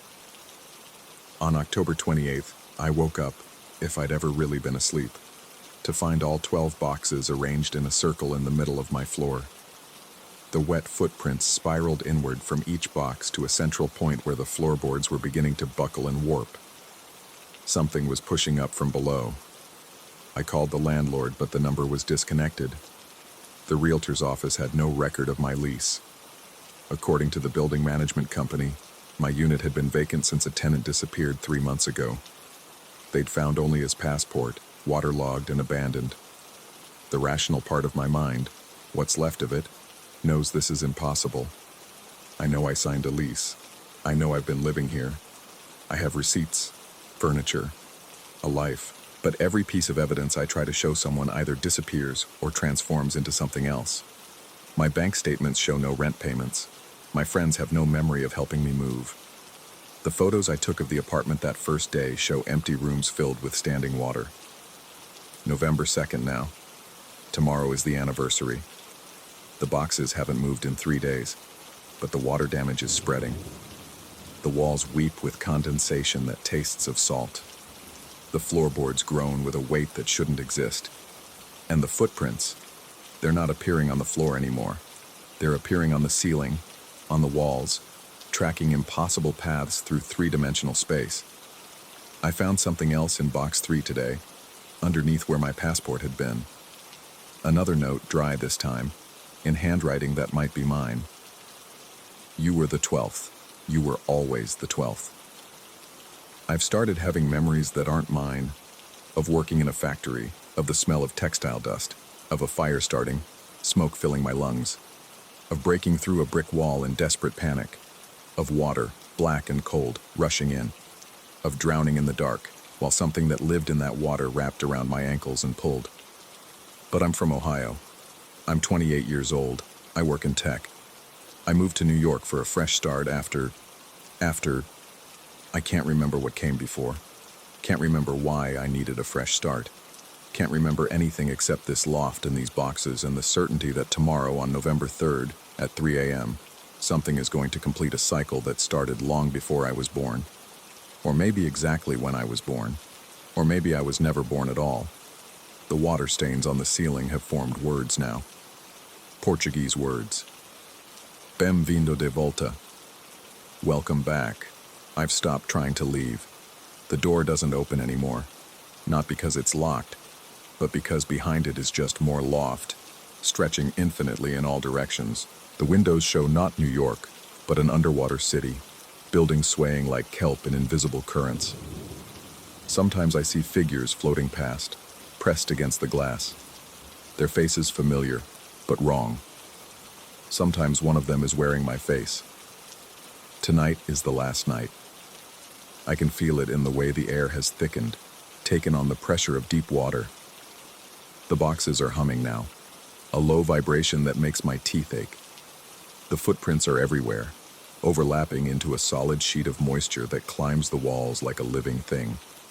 I've been writing this to leave some record, some evidence that I existed, that I was real. But even as I write, I watch the words change, rearrange themselves into Portuguese, into languages I don't recognize, into symbols that hurt to perceive. Nothing stays, nothing holds.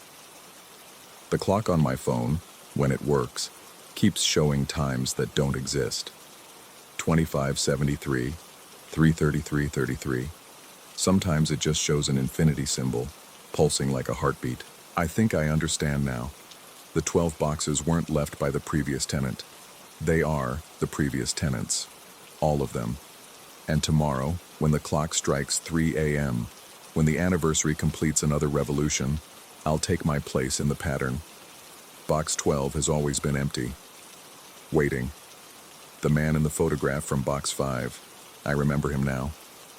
He was me in 1923. He was me in 1847 when this was still wetland, still marsh. He was me when the Dutch first claimed this island, when something in the water made a bargain that echoes through time. Or maybe none of this is real. Maybe I'm having a psychotic break, and tomorrow I'll wake up in a hospital, medicated and safe. Maybe the carbon monoxide detector I never bought would be screaming warnings if it existed. Maybe the mold growing in the walls is releasing hallucinogenic spores. But the water is rising now. It's seeping through the floorboards, impossible and real. Salt thick and older than the city above it. The boxes are opening one by one, releasing sounds that aren't quite voices, aren't quite drowning gasps, aren't quite singing. 3 a.m. is coming. It's always coming. It's always been here. I was always the 12th. Falta poco. Not long now. Story 13.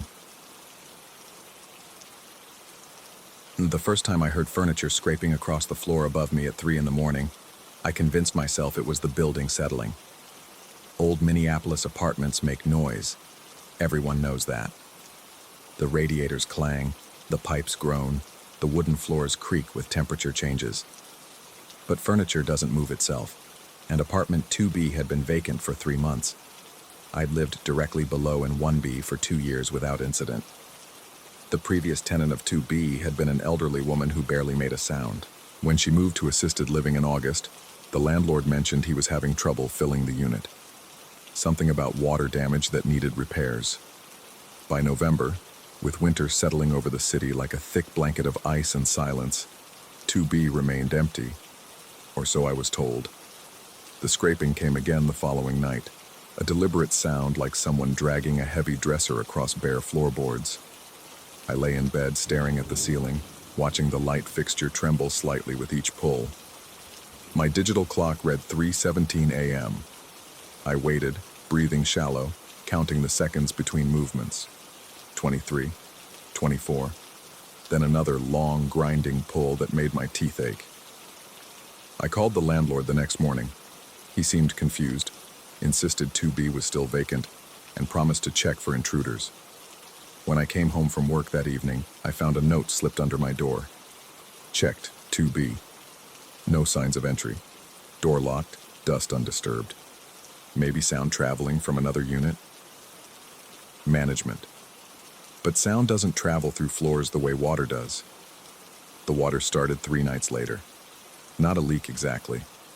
More like someone had left a faucet running.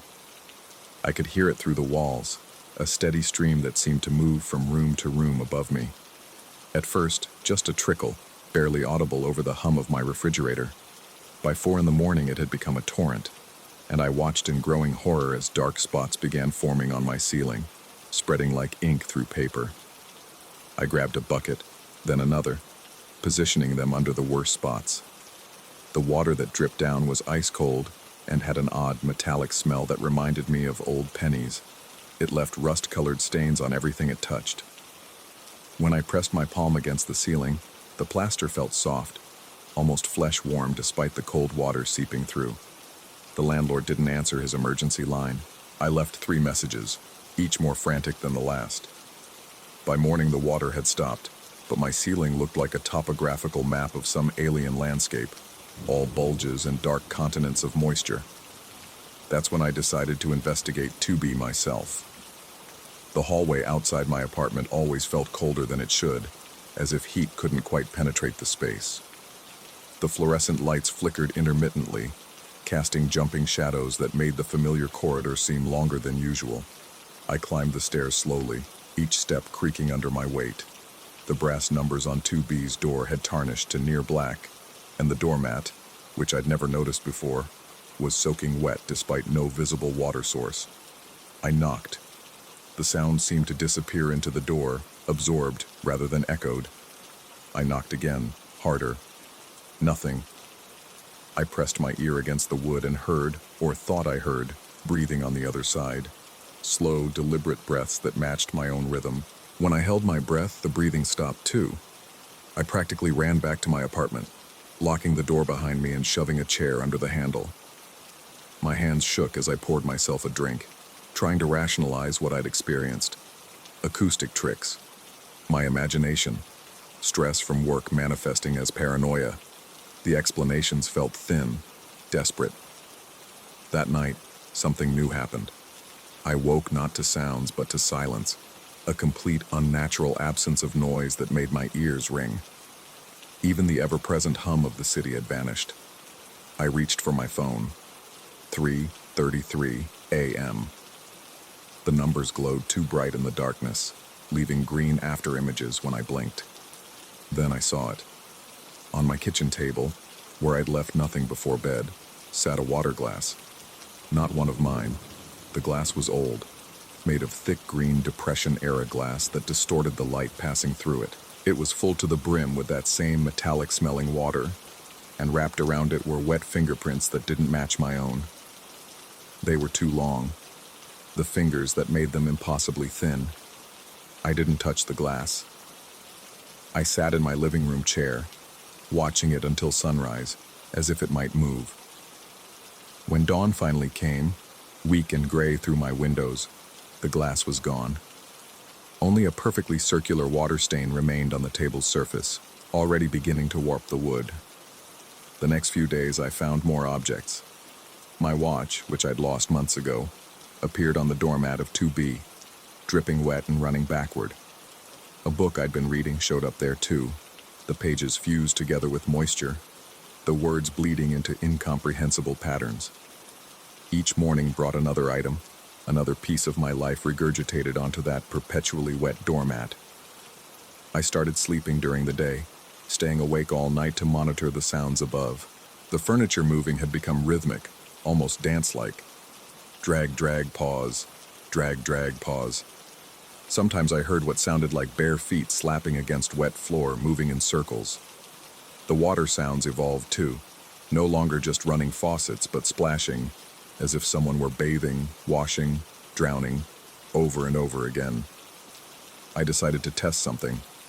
Before going to bed one night, day really, as it was 2 p.m., I placed a glass of water in front of my door. A simple experiment, a offering maybe, or bait. I marked the water level with a permanent marker and took a photo with my phone for evidence. When I woke at 10 p.m., the glass was inside my apartment, sitting on my coffee table. The water level had risen, not fallen, and floating in it was a key I didn't recognize. An old skeleton key, the kind that might open any door in a building this age. The metal was cold enough to burn my fingers when I fished it out. I knew what I had to do. At 3 a.m., when the sounds above reached their nightly crescendo, I took the key and climbed the stairs. My bare feet made no sound on the worn carpet. The hallway stretched before me, seeming to pulse with each flicker of the dying fluorescent bulbs. The doormat of 2B was soaked through, water pooling around it in a perfect rectangle that defied gravity, refusing to spread across the hallway floor. The key slid into the lock with no resistance, as if the lock had been waiting for it. Had always been waiting. I turned it slowly, hearing the tumblers fall into place with wet clicks. The door swung inward on silent hinges, revealing darkness so complete it seemed solid. I stepped inside. The apartment was wrong. Not just empty, wrong. The layout mirrored mine but stretched in impossible directions. The walls breathed with moisture, expanding and contracting like lungs. Water ran down every surface without source or destination. And the furniture, my furniture, I realized with growing horror, was arranged exactly as it was in my apartment below, but aged decades in moments, waterlogged and swollen. In the center of what should have been the living room, a figure stood with its back to me. Tall, too tall for the ceiling, yet somehow fitting. Water streamed from its body, not like someone who had been swimming, but like someone who was made of water, barely holding human form. It turned, no, flowed, to face me, and I saw my own face looking back, distorted as if viewed through that green glass, features running like watercolors in rain. It smiled with too many teeth and spoke without moving its mouth.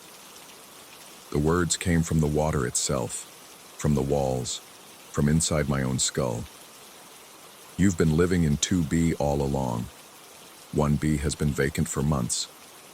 Didn't they tell you about the water damage? Didn't they mention the previous tenant who wouldn't leave? Who couldn't leave? Who forgot he was drowning? I ran. Or tried to. The floor had become soft, yielding, pulling at my feet with each step. I burst through the door, stumbled down stairs that seemed to multiply beneath me, and crashed into what I thought was my apartment. But the furniture was wrong. Ancient. Waterlogged. A green glass sat on the table, full of clear water that reflected a face I didn't recognize as my own. I don't know which apartment I'm in anymore. The landlord doesn't return my calls, or maybe I'm not calling the right number. Maybe I'm not calling at all. The water damage in my ceiling has spread, creating patterns that look like a map of a place I've never been, but remember drowning in. Sometimes I find myself standing in the hallway at 3 a.m., soaking wet, holding objects I don't remember picking up. Sometimes I'm the one moving furniture, trying to remember the right arrangement, the one that will make everything normal again. There's a glass of water on my table now. I don't remember placing it there, but I must have. The fingerprints around it are mine, aren't they? They have to be mine. Even if the fingers seem too long, too thin, even if they leave marks that won't dry, that spread across every surface I touch like the water damage spreading through the walls. The neighbors complain about noise from my apartment at night. They say it's been vacant for months, that nobody's lived there since the incident. But I'm here. I'm writing this. I exist. Don't I? The water is rising now, seeping through the floorboards, running down the walls in rivulets that spell out words I can't read. The furniture is moving again, but I can see it now. It's floating, drifting in currents that shouldn't exist in a room full of air. Unless the air isn't air anymore. Unless I've been breathing water all along, mistaking drowning for living, mistaking 2B for 1B, mistaking myself for someone who survived whatever happened in that apartment above. Or below. I've lost track. There's someone knocking at my door now. Steady, patient knocks that match my heartbeat. When I look through the peephole, I see myself standing in the hallway, completely dry, holding a glass of water and smiling. I'm still smiling as I reach for the doorknob, as my hand passes through it like it's made of water, as I realize I've been the one knocking all along. The glass on my table is empty now, or full, or gone, or it was never there, like the apartment was never there, like I was never there. Just water damage, and the sound of someone who forgot they were drowning, moving furniture in the night, trying to remember what solid ground felt like. Tomorrow I'll leave another object on the doormat of 2B, or find one, or become one. The distinction doesn't seem to matter anymore. Nothing does except the sound of water running behind the walls, inside the walls, through the walls, carrying away pieces of whoever I used to be, whoever lives in 1B, whoever haunts 2B, whoever we are together in this space between drowning and breathing. The building settles around me, or I settle into it. In the morning, someone will complain about water damage. Someone always does. But morning feels very far away, and the water is so cold, and the furniture needs rearranging, and there's someone living in the apartment below me who looks exactly like I used to look before the water came. Before I came. Before we became the same thing, flowing between floors like a memory of drowning, leaving wet footprints that will never dry, moving furniture in the night because that's what the living do, isn't it? Isn't it? Story 14. And the footprints appeared on my third night in the cabin. I'd come to this forgotten corner of New England seeking silence, the kind that lets words flow unimpeded from mind to page.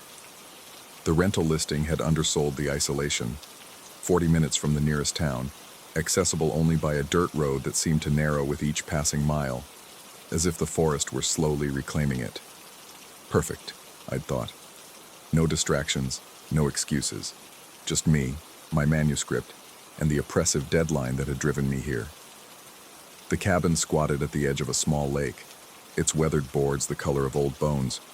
Inside it was sparse but functional, a stone fireplace, a kitchen with appliances from the 70s, a desk positioned beneath a window overlooking the water. The only peculiar feature was an antique mirror mounted on the living room wall, its silvered surface spiderwebbed with cracks that distorted my reflection into fragments. Those first 2 nights passed quietly enough. I wrote during the day, the steady clatter of my laptop keys competing with the lap of water against the shore. Evenings I'd sit on the porch with a glass of whiskey, watching mist rise from the lake like the breath of something sleeping beneath. The isolation felt productive, necessary even. Then came the 3rd morning. I woke to find them, wet impressions crossing the living room floor, each one perfectly formed, as if someone had walked barefoot from the lake straight through my door. The prints were small, almost delicate, with high arches and splayed toes. They tracked from the entrance to the center of the room, where they stopped directly in front of the cracked mirror. My first thought was logical. I must have gone outside during the night, perhaps to relieve myself, and forgotten. But my feet were dry, my shoes exactly where I'd left them by the door. The prints were already beginning to evaporate in the morning sun streaming through the windows, leaving only the faintest outline on the worn wooden boards. I spent that day trying to focus on my work, but my attention kept drifting to the floor, to the memory of those prints. By evening, I'd convinced myself it was nothing, a trick of condensation perhaps, or moisture seeping up through the old boards. The whiskey tasted sharper that night, and I drank more than usual before retreating to bed. The 4th morning brought them again, clearer this time, more defined. The same path from door to mirror, but now I could see details. The gentle curve of each heel, the press of individual toes. The water that formed them was murky, carrying the faint smell of lake bottom, that mixture of decomposition and earth that speaks of things long submerged. That's when I noticed my lighter was missing. It was a silver Zippo, a gift from someone I'd rather forget, but I'd grown attached to its weight in my pocket. I searched the cabin methodically, checking every surface, every drawer. Nothing. The absence nagged at me as I tried to write, my fingers fumbling over keys, producing gibberish instead of prose. Late afternoon, I walked down to the lake to clear my head. The water was still as glass, reflecting the overcast sky in perfect detail. That's when I saw it. My lighter, hanging from a low branch that stretched over the water, suspended by fishing line so thin it was nearly invisible. It turned slowly in the breeze, catching what little light filtered through the clouds. I waded in to retrieve it, the cold water shocking against my shins. As I reached for the lighter, I noticed something else hanging from the same branch. My notebook, the one I'd been using for handwritten notes. Its pages were swollen with moisture, the ink running in dark rivulets that looked disturbingly organic, like veins beneath skin. The water around my legs seemed to thicken, resisting my movement as I grabbed both items and stumbled back to shore. My notebook was ruined, the words I'd written transformed into an illegible smear. But on the last page, which had been blank, new words appeared as the paper dried. Come back. I told myself someone was playing a prank.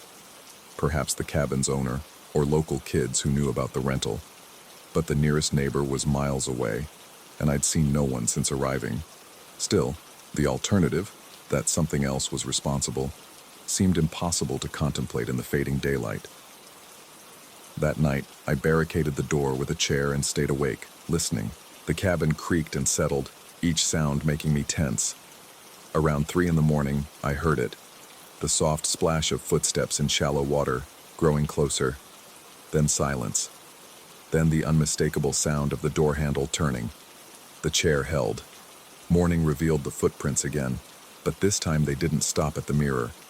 They circled it, as if something had paced there, examining its own reflection, or mine. The mirror's cracks seemed deeper, more pronounced, and in certain angles of light, I could swear I saw movement within them, like water flowing through the fractured glass. My wallet was missing now. I found it that afternoon naturally, hanging from the same branch over the lake. But when I opened it, the photograph I kept tucked behind my driver's license, the one I never looked at but couldn't bring myself to throw away, was gone. In its place was a piece of wet kelp, still dripping, that smelled of deep water and old secrets. The rational part of my mind was fighting a losing battle. I tried to leave that day, but my car wouldn't start. The engine turned over but wouldn't catch, as if the fuel line had been cut. My phone, which had barely worked since I'd arrived, now showed no signal at all. The isolation that had seemed so perfect now felt deliberately crafted, as if the forest and lake had conspired to keep me here. That evening, against every instinct, I found myself following the wet footprints when they appeared again. They led me outside this time, across the porch and down to the water's edge. The mist was thick, almost solid, obscuring everything beyond a few feet. The footprints continued onto the surface of the lake, each one creating a small depression in the water that held its shape for impossible seconds before smoothing over. I stood at the edge, my bare feet sinking slightly into the muddy shore. The water lapped at my toes with unusual warmth, and I could feel something beneath. Not the lake bottom, but a presence, vast and patient. The mist parted slightly and I saw them, dozens of objects hanging from the trees that ringed the lake. Glasses, keys, photographs, jewelry, all suspended at exactly the same height, turning slowly in no wind I could feel. Some looked recent. Others were so weathered they might have hung there for decades. The footprints on the water pulsed with a faint luminescence leading deeper into the mist. I took a step forward, the water accepting my weight as if it were solid. Another step. The warmth traveled up my legs, not unpleasant, almost welcoming. Behind me, I heard the cabin door open, though I'd locked it. Footsteps crossed the floor. My floor, with my rhythm, though I stood here at the water's edge.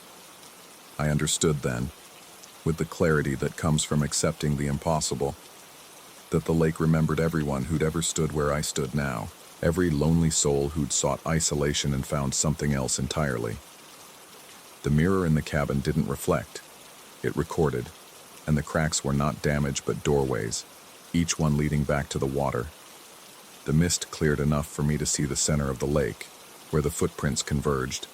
There was something there, just beneath the surface, not quite an island, not quite submerged. It looked like a congregation of shapes, human-sized but wrong in their stillness. They stood in the water up to their shoulders, facing outward, their heads tilted back as if watching the sky through the lens of the lake's surface. One of them had my face. Not exactly my face. Older, perhaps, or younger. It was hard to tell through the distortion of the water, but the resemblance was undeniable. It stood among the others, patient, eternal, waiting for something I couldn't name. As I watched, its eyes opened beneath the water, meeting mine across the impossible distance. The warmth from the lake had reached my chest now, seeping through my clothes, my skin, settling into my bones. I could taste it in the back of my throat. Minerals and memories, the flavor of every secret the lake had swallowed. My notebook, the one I'd retrieved, was in my hand, though I didn't remember picking it up. It fell open to a page that should have been ruined but now showed clear text in my own handwriting. The water remembers everything. Every visitor, every watcher, every version of every choice. You've been here before. You'll be here again. The cabin is a door, the mirror is a map, and the lake. The lake is where all the copies wait. I wanted to step back, to return to the cabin, to flee entirely. But my reflection in the lake, the one standing in the water, raised its hand, and I felt my own arm move in response. We were synchronized, or perhaps we always had been, separated only by the thin membrane of the surface. The hanging objects in the trees began to chime against each other, a sound like broken bells. More footprints appeared on the water's surface, converging from all directions. The mist thickened again, and in it, I could see the shadows of others standing at the shore, in different times, different years, all faced with the same choice. Some stepped forward, some stepped back, but all of them remained, in one way or another. I still stand here, at the edge, though I'm no longer certain how long it's been. Minutes? Days? The footprints that cross my cabin floor each morning might be mine, from when I finally choose. Or they might be mine from when I already have. in some other version of this moment that the lake remembers and replays. The manuscript I came here to write sits unfinished on the desk. Or perhaps it's complete, and I simply can't remember writing the ending. Sometimes I'm in the cabin, typing these words. Sometimes I'm in the lake, watching someone who looks like me typing these words. The distinction matters less with each passing moment. The mirror shows me fractured into a dozen possibilities, each crack a different choice, a different timeline where I stepped forward or stayed behind. In some, the cabin is empty, waiting for the next writer, the next seeker of isolation. In others, it's full of versions of myself, all writing the same story with different endings. The water is patient. It has waited this long. It can wait longer. The objects hanging from the trees turn in their eternal orbit, each one a marker of someone's moment of understanding. My lighter is there, and my notebook, and the photograph I thought I'd lost. Though when I look closer, the face in it isn't quite the one I remember. Tomorrow the footprints will appear again. They always do. They'll cross the floor and stop at the mirror, or continue to the lake, or perhaps diverge into new patterns I haven't seen yet. I'll follow them or I won't. I'll understand what they mean, or I'll remain in this space between knowing and unknowing, between the cabin and the water, between myself and all the other selves the lake remembers. The mist is rising again. Through it I can see lights, not from houses or cars, but from other cabins, in other times, all of them the same cabin, all of them different. Their windows glow with the light of laptops and candles and fires that might be warming or might be consuming. In each one, someone writes or prepares to write or has given up writing altogether. The water remembers everything. Every story started but never finished. Every isolation that became something else. Every footprint that led from shore to surface to depth. I understand now why the rental was so cheap, why the road seems to narrow each time someone drives it, why the isolation is so perfect and so perfectly wrong. The cabin isn't a retreat. It's a collection point. A place where the lake gathers its watchers, its waiters, its recorded memories of everyone who sought solitude and found multiplicity instead. The footprints on the water pulse brighter. My reflection raises both hands now, beckoning. Or perhaps I'm the reflection, and it's the original standing on the shore. The distinction dissolves like morning mist, like wet footprints on old wooden floors, like the barrier between what's real and what the water remembers. I step forward, or I step back, or I remain exactly where I am, where I've always been, where I'll always be. The lake remembers everything, even this. Found among the effects at the abandoned Blackwater cabin, October 2024. The manuscript appears to have been written by multiple hands, though forensic analysis confirms they all belong to the same person. The cabin's rental history shows no bookings for the past 18 months. Local authorities report several missing persons in the area. All writers or artists seeking isolation. The lake remains under investigation. Story 15. I've been living in this apartment for 6 weeks now, and I can tell you with absolute certainty that every single night, at exactly 3 a.m., the door to my living room opens by itself. The first time it happened, I'd convinced myself it was the wind. Old building, drafty windows, uneven floors, all perfectly reasonable explanations for a door swinging open in the dead of night. I'd stumbled out of bed, half asleep, closed it, and thought nothing more of it. But when it happened again the next night, and the next, and the next, I started paying attention. By the end of the first week, I'd checked everything. The hinges weren't loose. The door frame was level. The latch clicked firmly into place every time I shut it. I even tested the windows, sealed them with tape to eliminate any possibility of a draft. Still, at 3 a.m. sharp, I'd hear that soft, deliberate creak as the door swung inward. The sound itself had become a nightly torment. It wasn't the violent bang of a door thrown open by wind, nor the gradual drift of poor balance. It was measured, controlled, as if someone were pushing it open slowly, carefully, trying not to make too much noise. The hinges would protest with a long, drawn-out groan that seemed to last forever in the silence of the night. Then nothing. Just the door standing open, revealing the darkness of my living room beyond. I started sleeping with my bedroom door locked, though I knew how ridiculous that was. Whatever was opening the living room door wasn't trying to get to me, at least not yet. It was just opening it every night. Same time, same slow, deliberate motion. During the second week, I set up a camera. Nothing fancy, just my old phone propped up on a stack of books, aimed at the door. I reviewed the footage the next morning with trembling fingers, fast-forwarding to 2:59 a.m. The timestamp ticked over to 3000, and the door began to move. No shadow in the frame, no hand on the knob, no visible force acting upon it. It simply opened, smooth and steady, until it stood at roughly a 45-degree angle. Then it stopped. I must have watched that video 50 times, looking for something, anything that could explain it. A trick of the light, a digital artifact, evidence of tampering. But there was nothing. Just a door opening by itself in an empty room. By the third week, I'd stopped trying to rationalize it. I'd moved past the stage of checking for magnetic fields, investigating the building's history, or searching for hidden mechanisms. The superintendent thought I was losing it when I asked about previous tenants. He just shrugged and said the last guy had moved out suddenly after 2 months. Didn't say why. The woman before him lasted 3. I started noticing other things too. Little things that might have always been there but seemed magnified now that I was looking for them. The way shadows seemed to pool in the corners of the living room, darker and deeper than they should be. The faint smell that would drift through the apartment after 3 a.m., something organic and old, like wet earth or rotting wood, though I could never locate its source. The way the air felt heavier after the door opened, pressing against my skin like humid breath. Sleep became elusive. I'd lie awake watching my alarm clock, counting down the minutes. 2:45, 2:50, 2:55.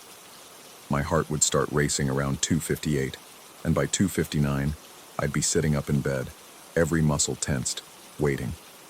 The anticipation was almost worse than the event itself. Sometimes I'd creep to my bedroom door and press my ear against it, listening. Other times I'd bury my head under my pillow, trying to block out the sound I knew was coming. But I always heard it, that slow, inevitable creak. One night during the 4th week, I decided to confront it. I sat in the living room with all the lights on, facing the door. I'd had 3 cups of coffee and my hands were shaking. From caffeine or fear, I couldn't tell. As 3 a.m. approached, the room seemed to grow colder. The lights flickered once, twice, then steadied. My phone, sitting on the coffee table, went dark despite being fully charged. 2:59, 45, 50, 55. The door handle began to turn. I'd never seen that before. In all my observations, the door had simply swung open. But now, sitting here in direct view, I watched as the brass handle rotated slowly downward. The latch disengaged with a soft click that seemed to echo in my chest.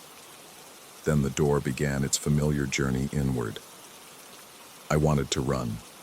Every instinct screamed at me to get out, to leave this place and never come back.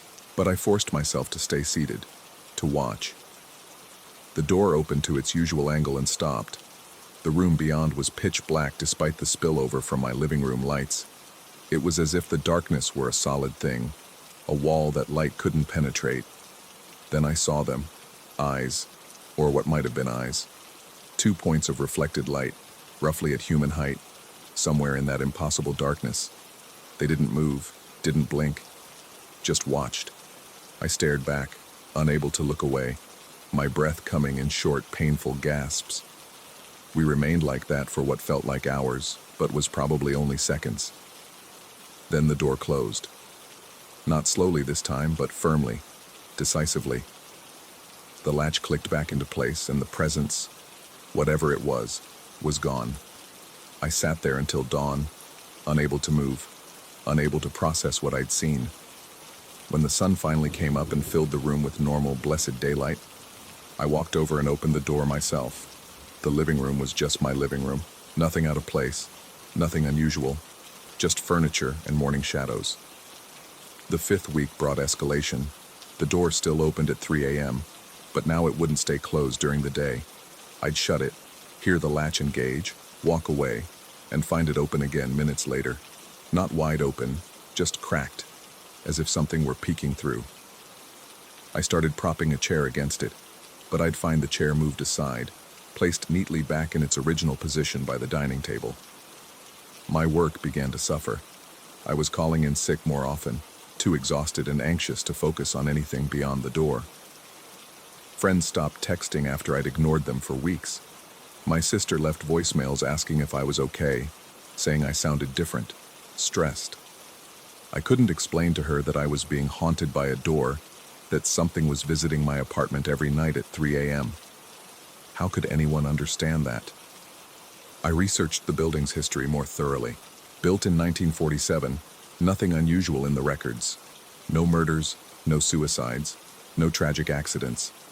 Just a normal apartment building with normal tenants living normal lives. Except they all left. I found a pattern going back years. No one stayed in this unit for more than 6 months. Most left after 2 or 3.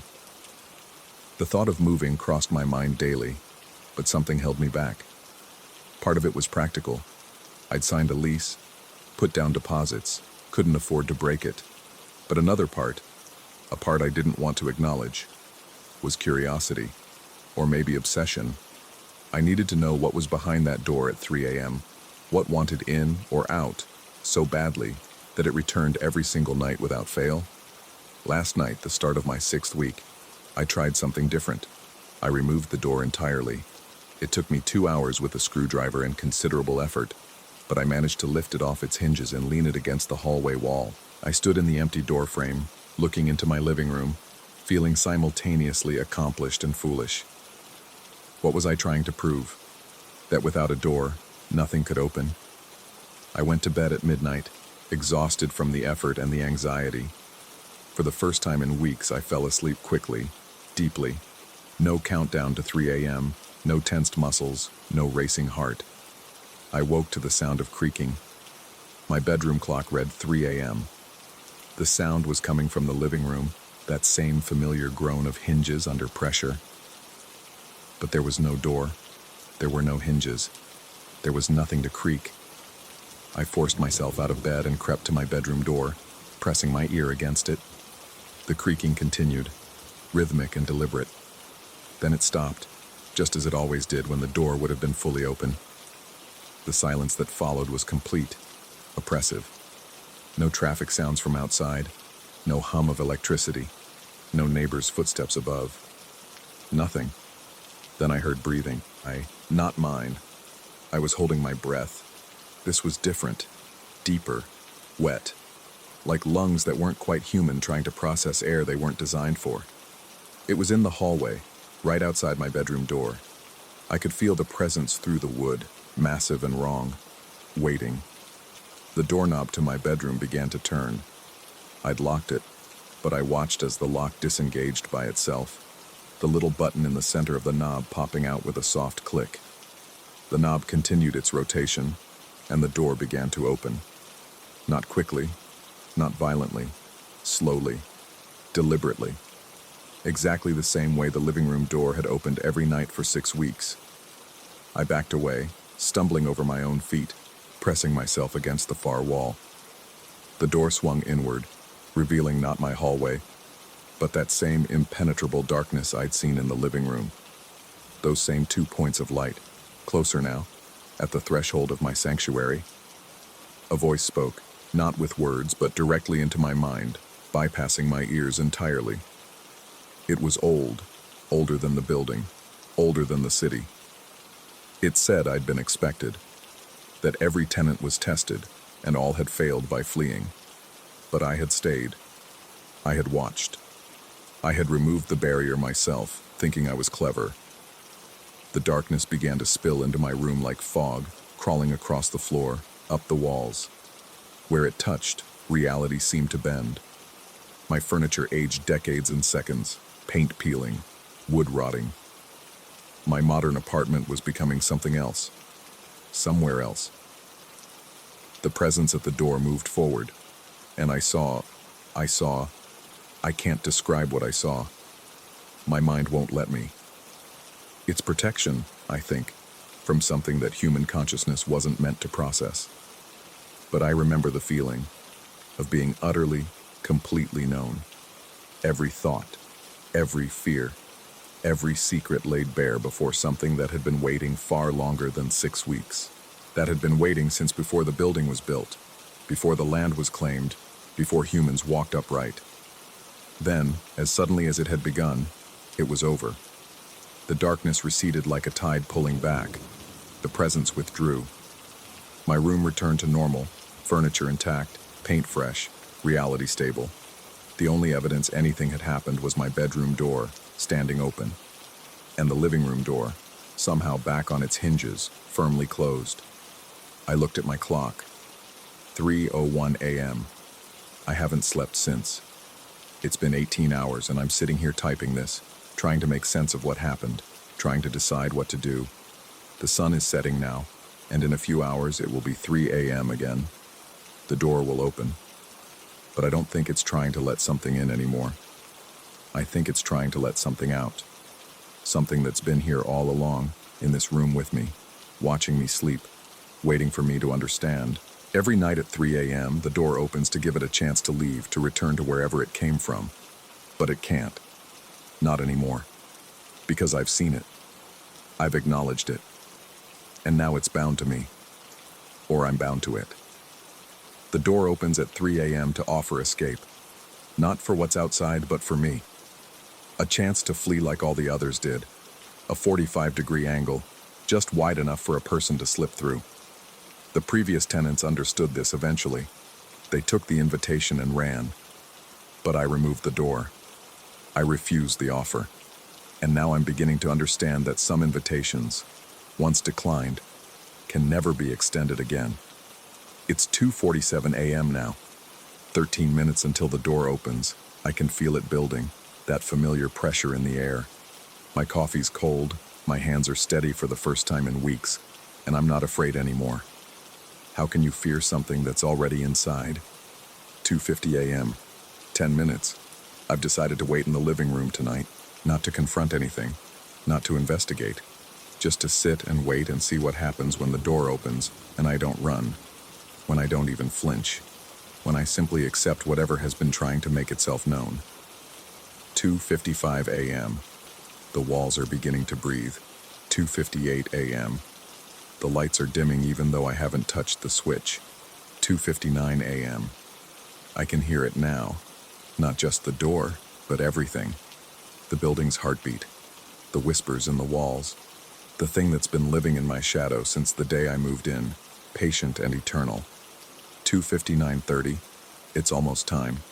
2:59:45. The handle is beginning to turn. 2:59:55. I'm ready. 3 a.m. The door is open. But this time I understand. It was never about what was trying to get in. It was about what I was becoming.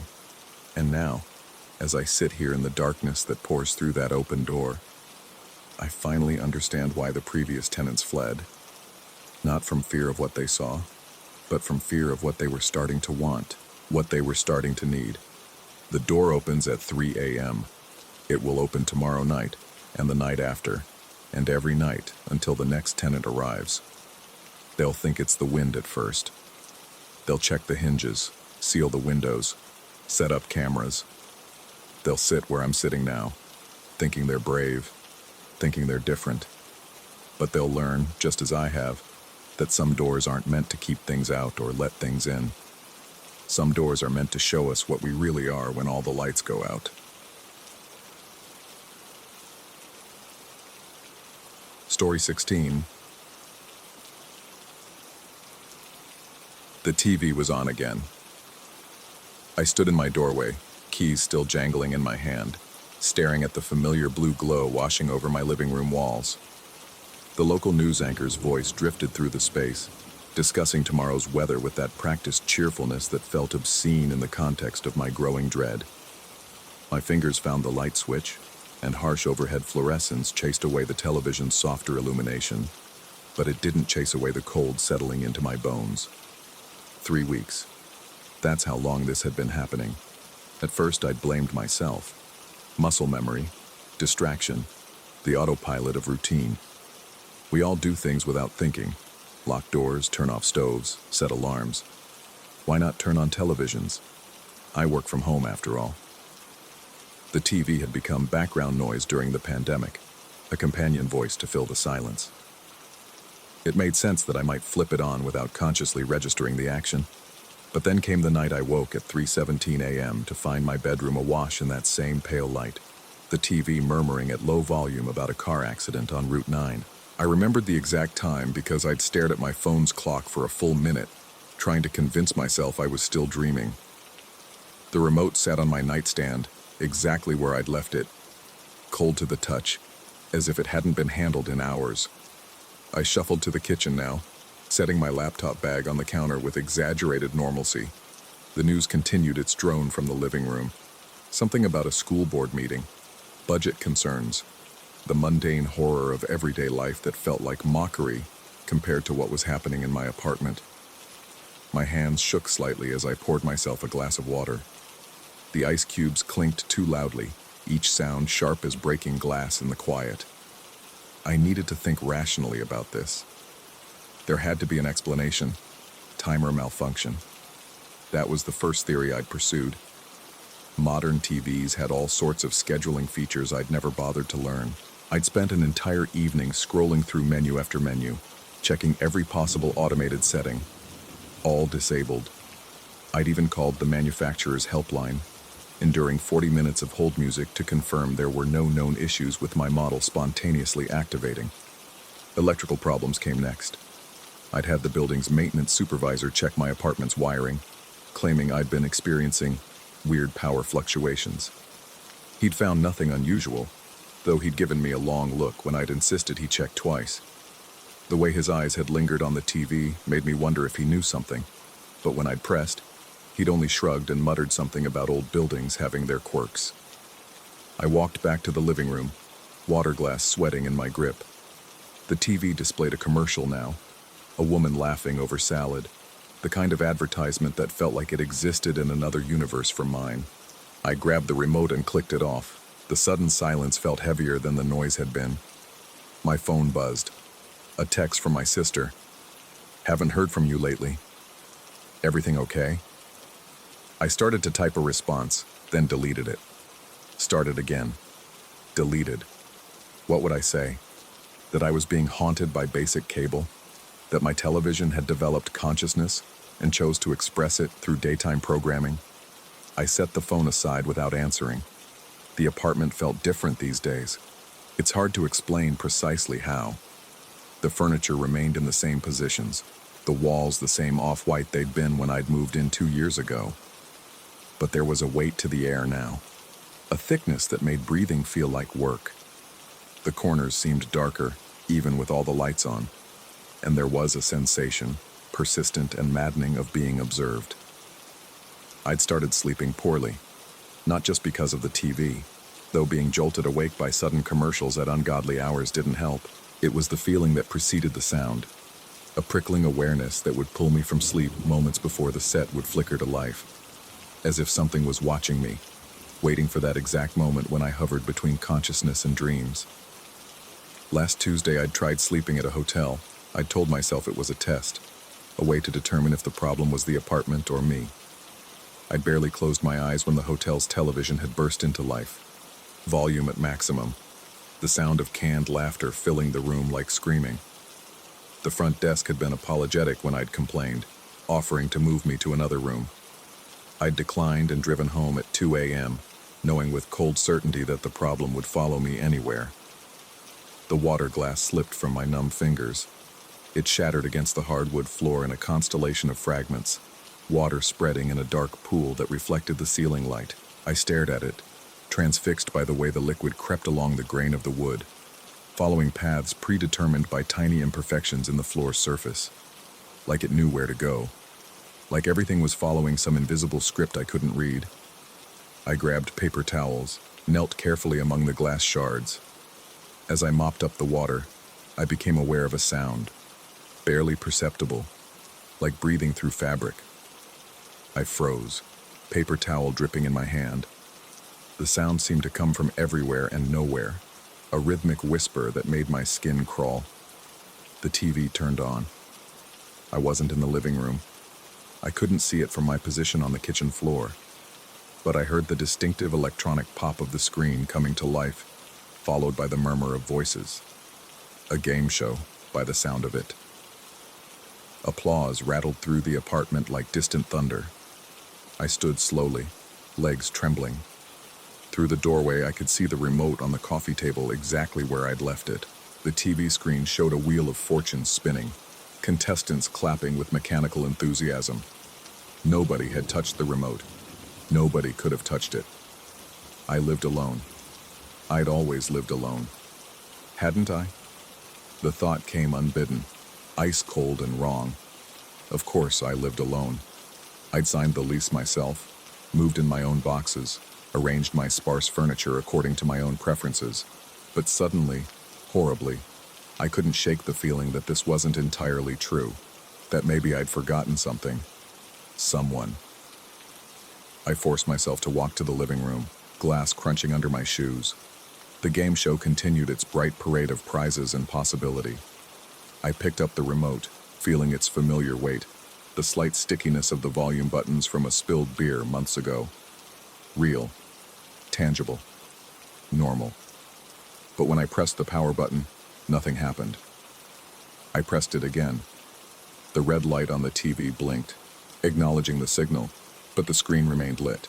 The host was explaining the rules of the bonus round, his voice taking on a strange quality, as if he was speaking directly to me through layers of static and time. The batteries. It had to be the batteries. I flipped open the remote's back panel, and the batteries tumbled out onto the coffee table. They rolled in opposite directions, one falling to the floor with a dull thud. But the TV remained on. The contestants spun the wheel again, and I could swear their faces turned toward me, though the angle of the camera hadn't changed. I unplugged the TV. The screen went dark for exactly 3 seconds. Then it blazed back to life, brighter than before. The game show replaced by static that formed patterns, almost faces, almost words, before dissolving back into chaos. The sound was different too, no longer the white noise hiss of dead air, but something organic, like breathing or whispering, or the rustle of something large moving in a confined space. My laptop. I needed my laptop. I could document this, record it, prove to myself that this was happening. I stumbled to the kitchen, grabbing my computer from my bag. When I returned, the TV showed the news again. The same anchor from earlier, except now she stared directly at the camera, unblinking, her mouth moving in words that didn't match the sound emerging from the speakers. I opened my laptop, started recording with the webcam. Through the screen, everything looked normal. The TV played its program. The anchor discussed local events. Nothing suggested the wrongness I felt in my bones. I stopped recording, looked at the TV directly. The anchor's eyes followed my movement, tracking me as I stepped to the left, then right. I looked at the laptop screen again. On camera, her eyes remained fixed straight ahead. A neighbor. I needed to get a neighbor, someone else to witness this. But when I reached my apartment door, my hand stopped on the knob. What would I say? How would I explain? And worse, what if they saw nothing unusual? What if the TV only performed for me? Or what if they saw it too, and it meant I wasn't crazy, which was somehow more terrifying than losing my mind? I returned to the living room, sank onto the couch. The TV had switched to a nature documentary. Lions stalked through tall grass, patient and predatory. The narrator's voice was soothing, almost hypnotic, describing the hunt in intimate detail. I found myself leaning forward, drawn into the screen despite myself. That's when I noticed the reflection. In the dark glass of the TV screen, superimposed over the savannah scene, I could see my living room. I could see myself on the couch, hunched and staring. But there was something else. A shape behind me, tall and indistinct, like smoke given form. I whirled around, heart hammering. Nothing. Empty air and familiar walls. I turned back to the TV. The reflection remained, and now the shape was clearer, almost human in outline but wrong in proportion, too tall, joints at impossible angles. It stood directly behind my reflected self, and as I watched, frozen in horror, it leaned down. Its head, if it had a head, hovered next to mine in the reflection. The documentary continued. The lions closed in on their prey. The narrator explained how the gazelle, in its final moments, experienced a strange calm, a biological mercy that made the inevitable easier to accept. On the screen, in the reflection, the shape whispered something to my reflected self, who nodded slowly, mechanically. I wasn't nodding. I was sure I wasn't nodding, but my neck felt strange, stiff, as if it had moved without my permission. The TV turned off. The sudden darkness felt like falling. I sat in the silent apartment, breathing hard, waiting for my eyes to adjust. Outside, I could hear normal evening sounds. Cars passing, a dog barking, someone's music playing too loud. The real world continuing its rotation, oblivious to whatever was happening in my living room. I stood on shaking legs, not trusting myself to turn on any lights. I needed to leave. Pack a bag, get in my car, drive until I ran out of gas or nerve. But as I moved toward the bedroom, I heard it. The distinctive sound of the TV turning on behind me. I didn't look back. I couldn't. Because I knew with absolute certainty that if I did, I would see myself still sitting on the couch, staring at the screen with vacant eyes. I would see myself nod at whatever the shape whispered. I would understand that I'd been watching myself watching the TV for who knows how long, trapped in a loop of observation that started when had it started? I couldn't remember coming home today. I remembered standing in the doorway with my keys, but not the drive home, not leaving the office. Did I still have an office? Did I still have a job? The questions felt distant, unimportant compared to the sound of the TV behind me, playing what sounded like my own voice reading the evening news. My phone rang. Unknown number. I answered without thinking, desperate for any connection to the outside world. Static. Then, clear as day, my own voice. Stop fighting it. We've been waiting so patiently. I dropped the phone. It continued speaking from the floor, my voice growing distorted, multiplying into a chorus of myself. The TV volume increased, matching the phone, surrounding me with my own words twisted into something unrecognizable. I ran to the bathroom, slammed the door, turned on all the lights. In the mirror, my reflection looked wrong, tired, yes, terrified certainly, but also somehow not quite synchronized with my movements. A half-second delay, like a bad video connection. I raised my hand. My reflection raised its hand a moment later. I touched the glass. My reflection touched back, but its fingers pressed harder as if trying to push through. The bathroom TV turned on. I didn't have a bathroom TV. I'd never had a bathroom TV. But there it was, mounted on the wall where a medicine cabinet should be, playing static that formed patterns. In those patterns, I saw myself from a dozen angles, 100 angles, all watching TVs that showed other versions of myself watching TVs. An infinite regression of observers and observed, each thinking they were the real one, each slowly realizing they were just another channel in someone else's viewing experience.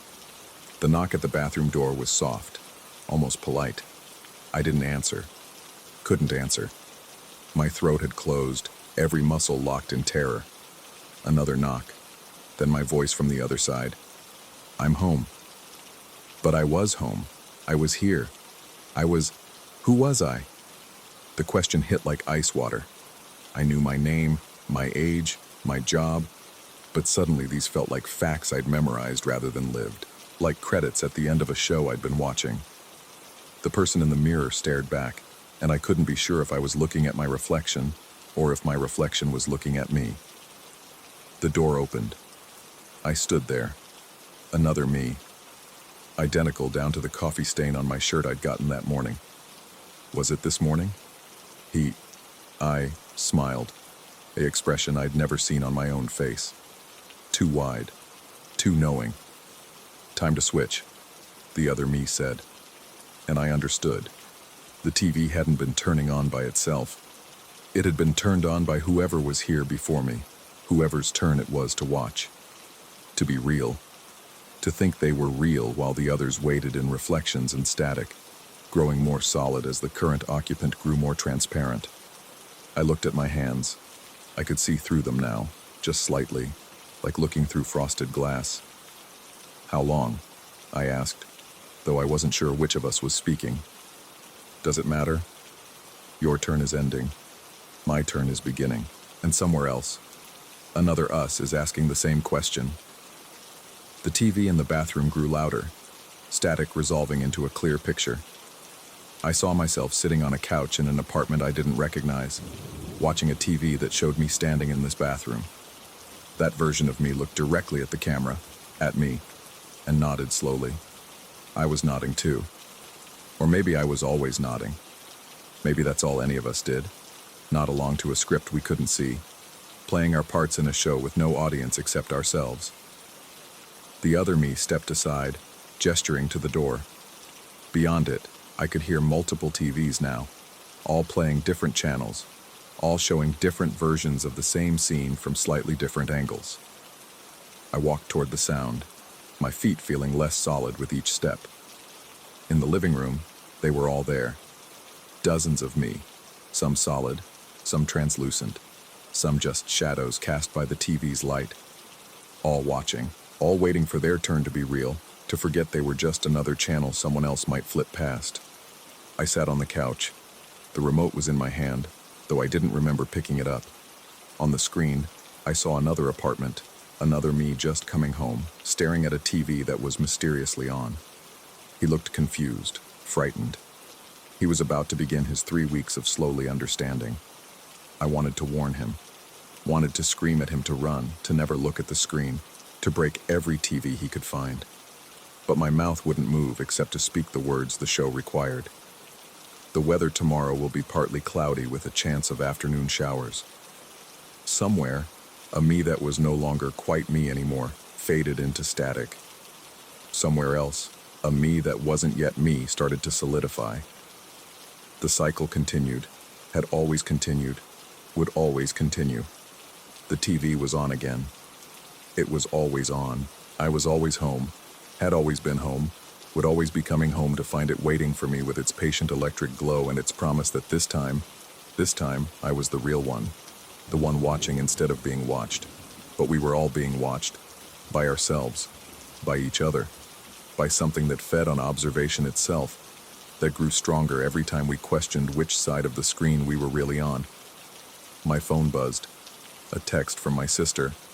Haven't heard from you lately. Everything okay? I typed with fingers I could no longer quite feel. Everything's fine. Just watching TV. Send. On the screen, the other me was about to check the timer settings. He would find nothing wrong, because nothing was wrong with the TV. The TV was working perfectly, doing exactly what it was designed to do, keeping us watching, keeping us guessing, keeping us here in this loop where every version thinks it's the real one, right up until the moment it realizes it's just another program. The remote was cold in my hand. I could change the channel, see what the other versions were doing, but I knew they were all the same show with slight variations, the same apartment, the same confusion, the same slow dissolution into static and resignation. Outside, the world continued, or maybe it didn't. Maybe it was just another channel, another show, another layer of observation folding in on itself infinitely. Maybe everyone was sitting in their own apartments, watching their own mysteriously activated TVs, slowly realizing they were part of something vast and patient and hungry for attention. The news anchor on the screen looked directly at me. Her lips moved, but I heard my own voice emerge. Stay tuned. We'll be right back after these messages. The commercial that followed showed a man coming home to find his TV on. He looked confused, concerned. The tagline appeared. When you're ready to see what's really on, you're already watching. I laughed, or someone laughed with my mouth. The sound echoed from every TV in the apartment. A chorus of my own voice finding humor in something I didn't understand. My reflection in the dark TV screen wasn't laughing. It was screaming, silently, endlessly, a mouth open in horror that I couldn't feel on my own face. Or maybe that was the real me, and this body that sat so calmly on the couch was the reflection. The TV stayed on. It would always stay on. And somewhere, in another apartment, or the same apartment at a different time, or the same time in a different layer of reality, I was just getting home. I was just noticing the TV's mysterious glow. I was just beginning to wonder. The cycle continued. I watched myself watching myself watching myself, each iteration thinking it was the observer rather than the observed, each slowly learning the truth that there was no difference between the two. We were all just programming, scheduled to run at our appointed times, telling ourselves we had control of the remote, while something else decided what we would watch and when we would watch it, and how long we would believe we were real. Static filled the screen, formed my face, dissolved. The TV was on again. It had never been off.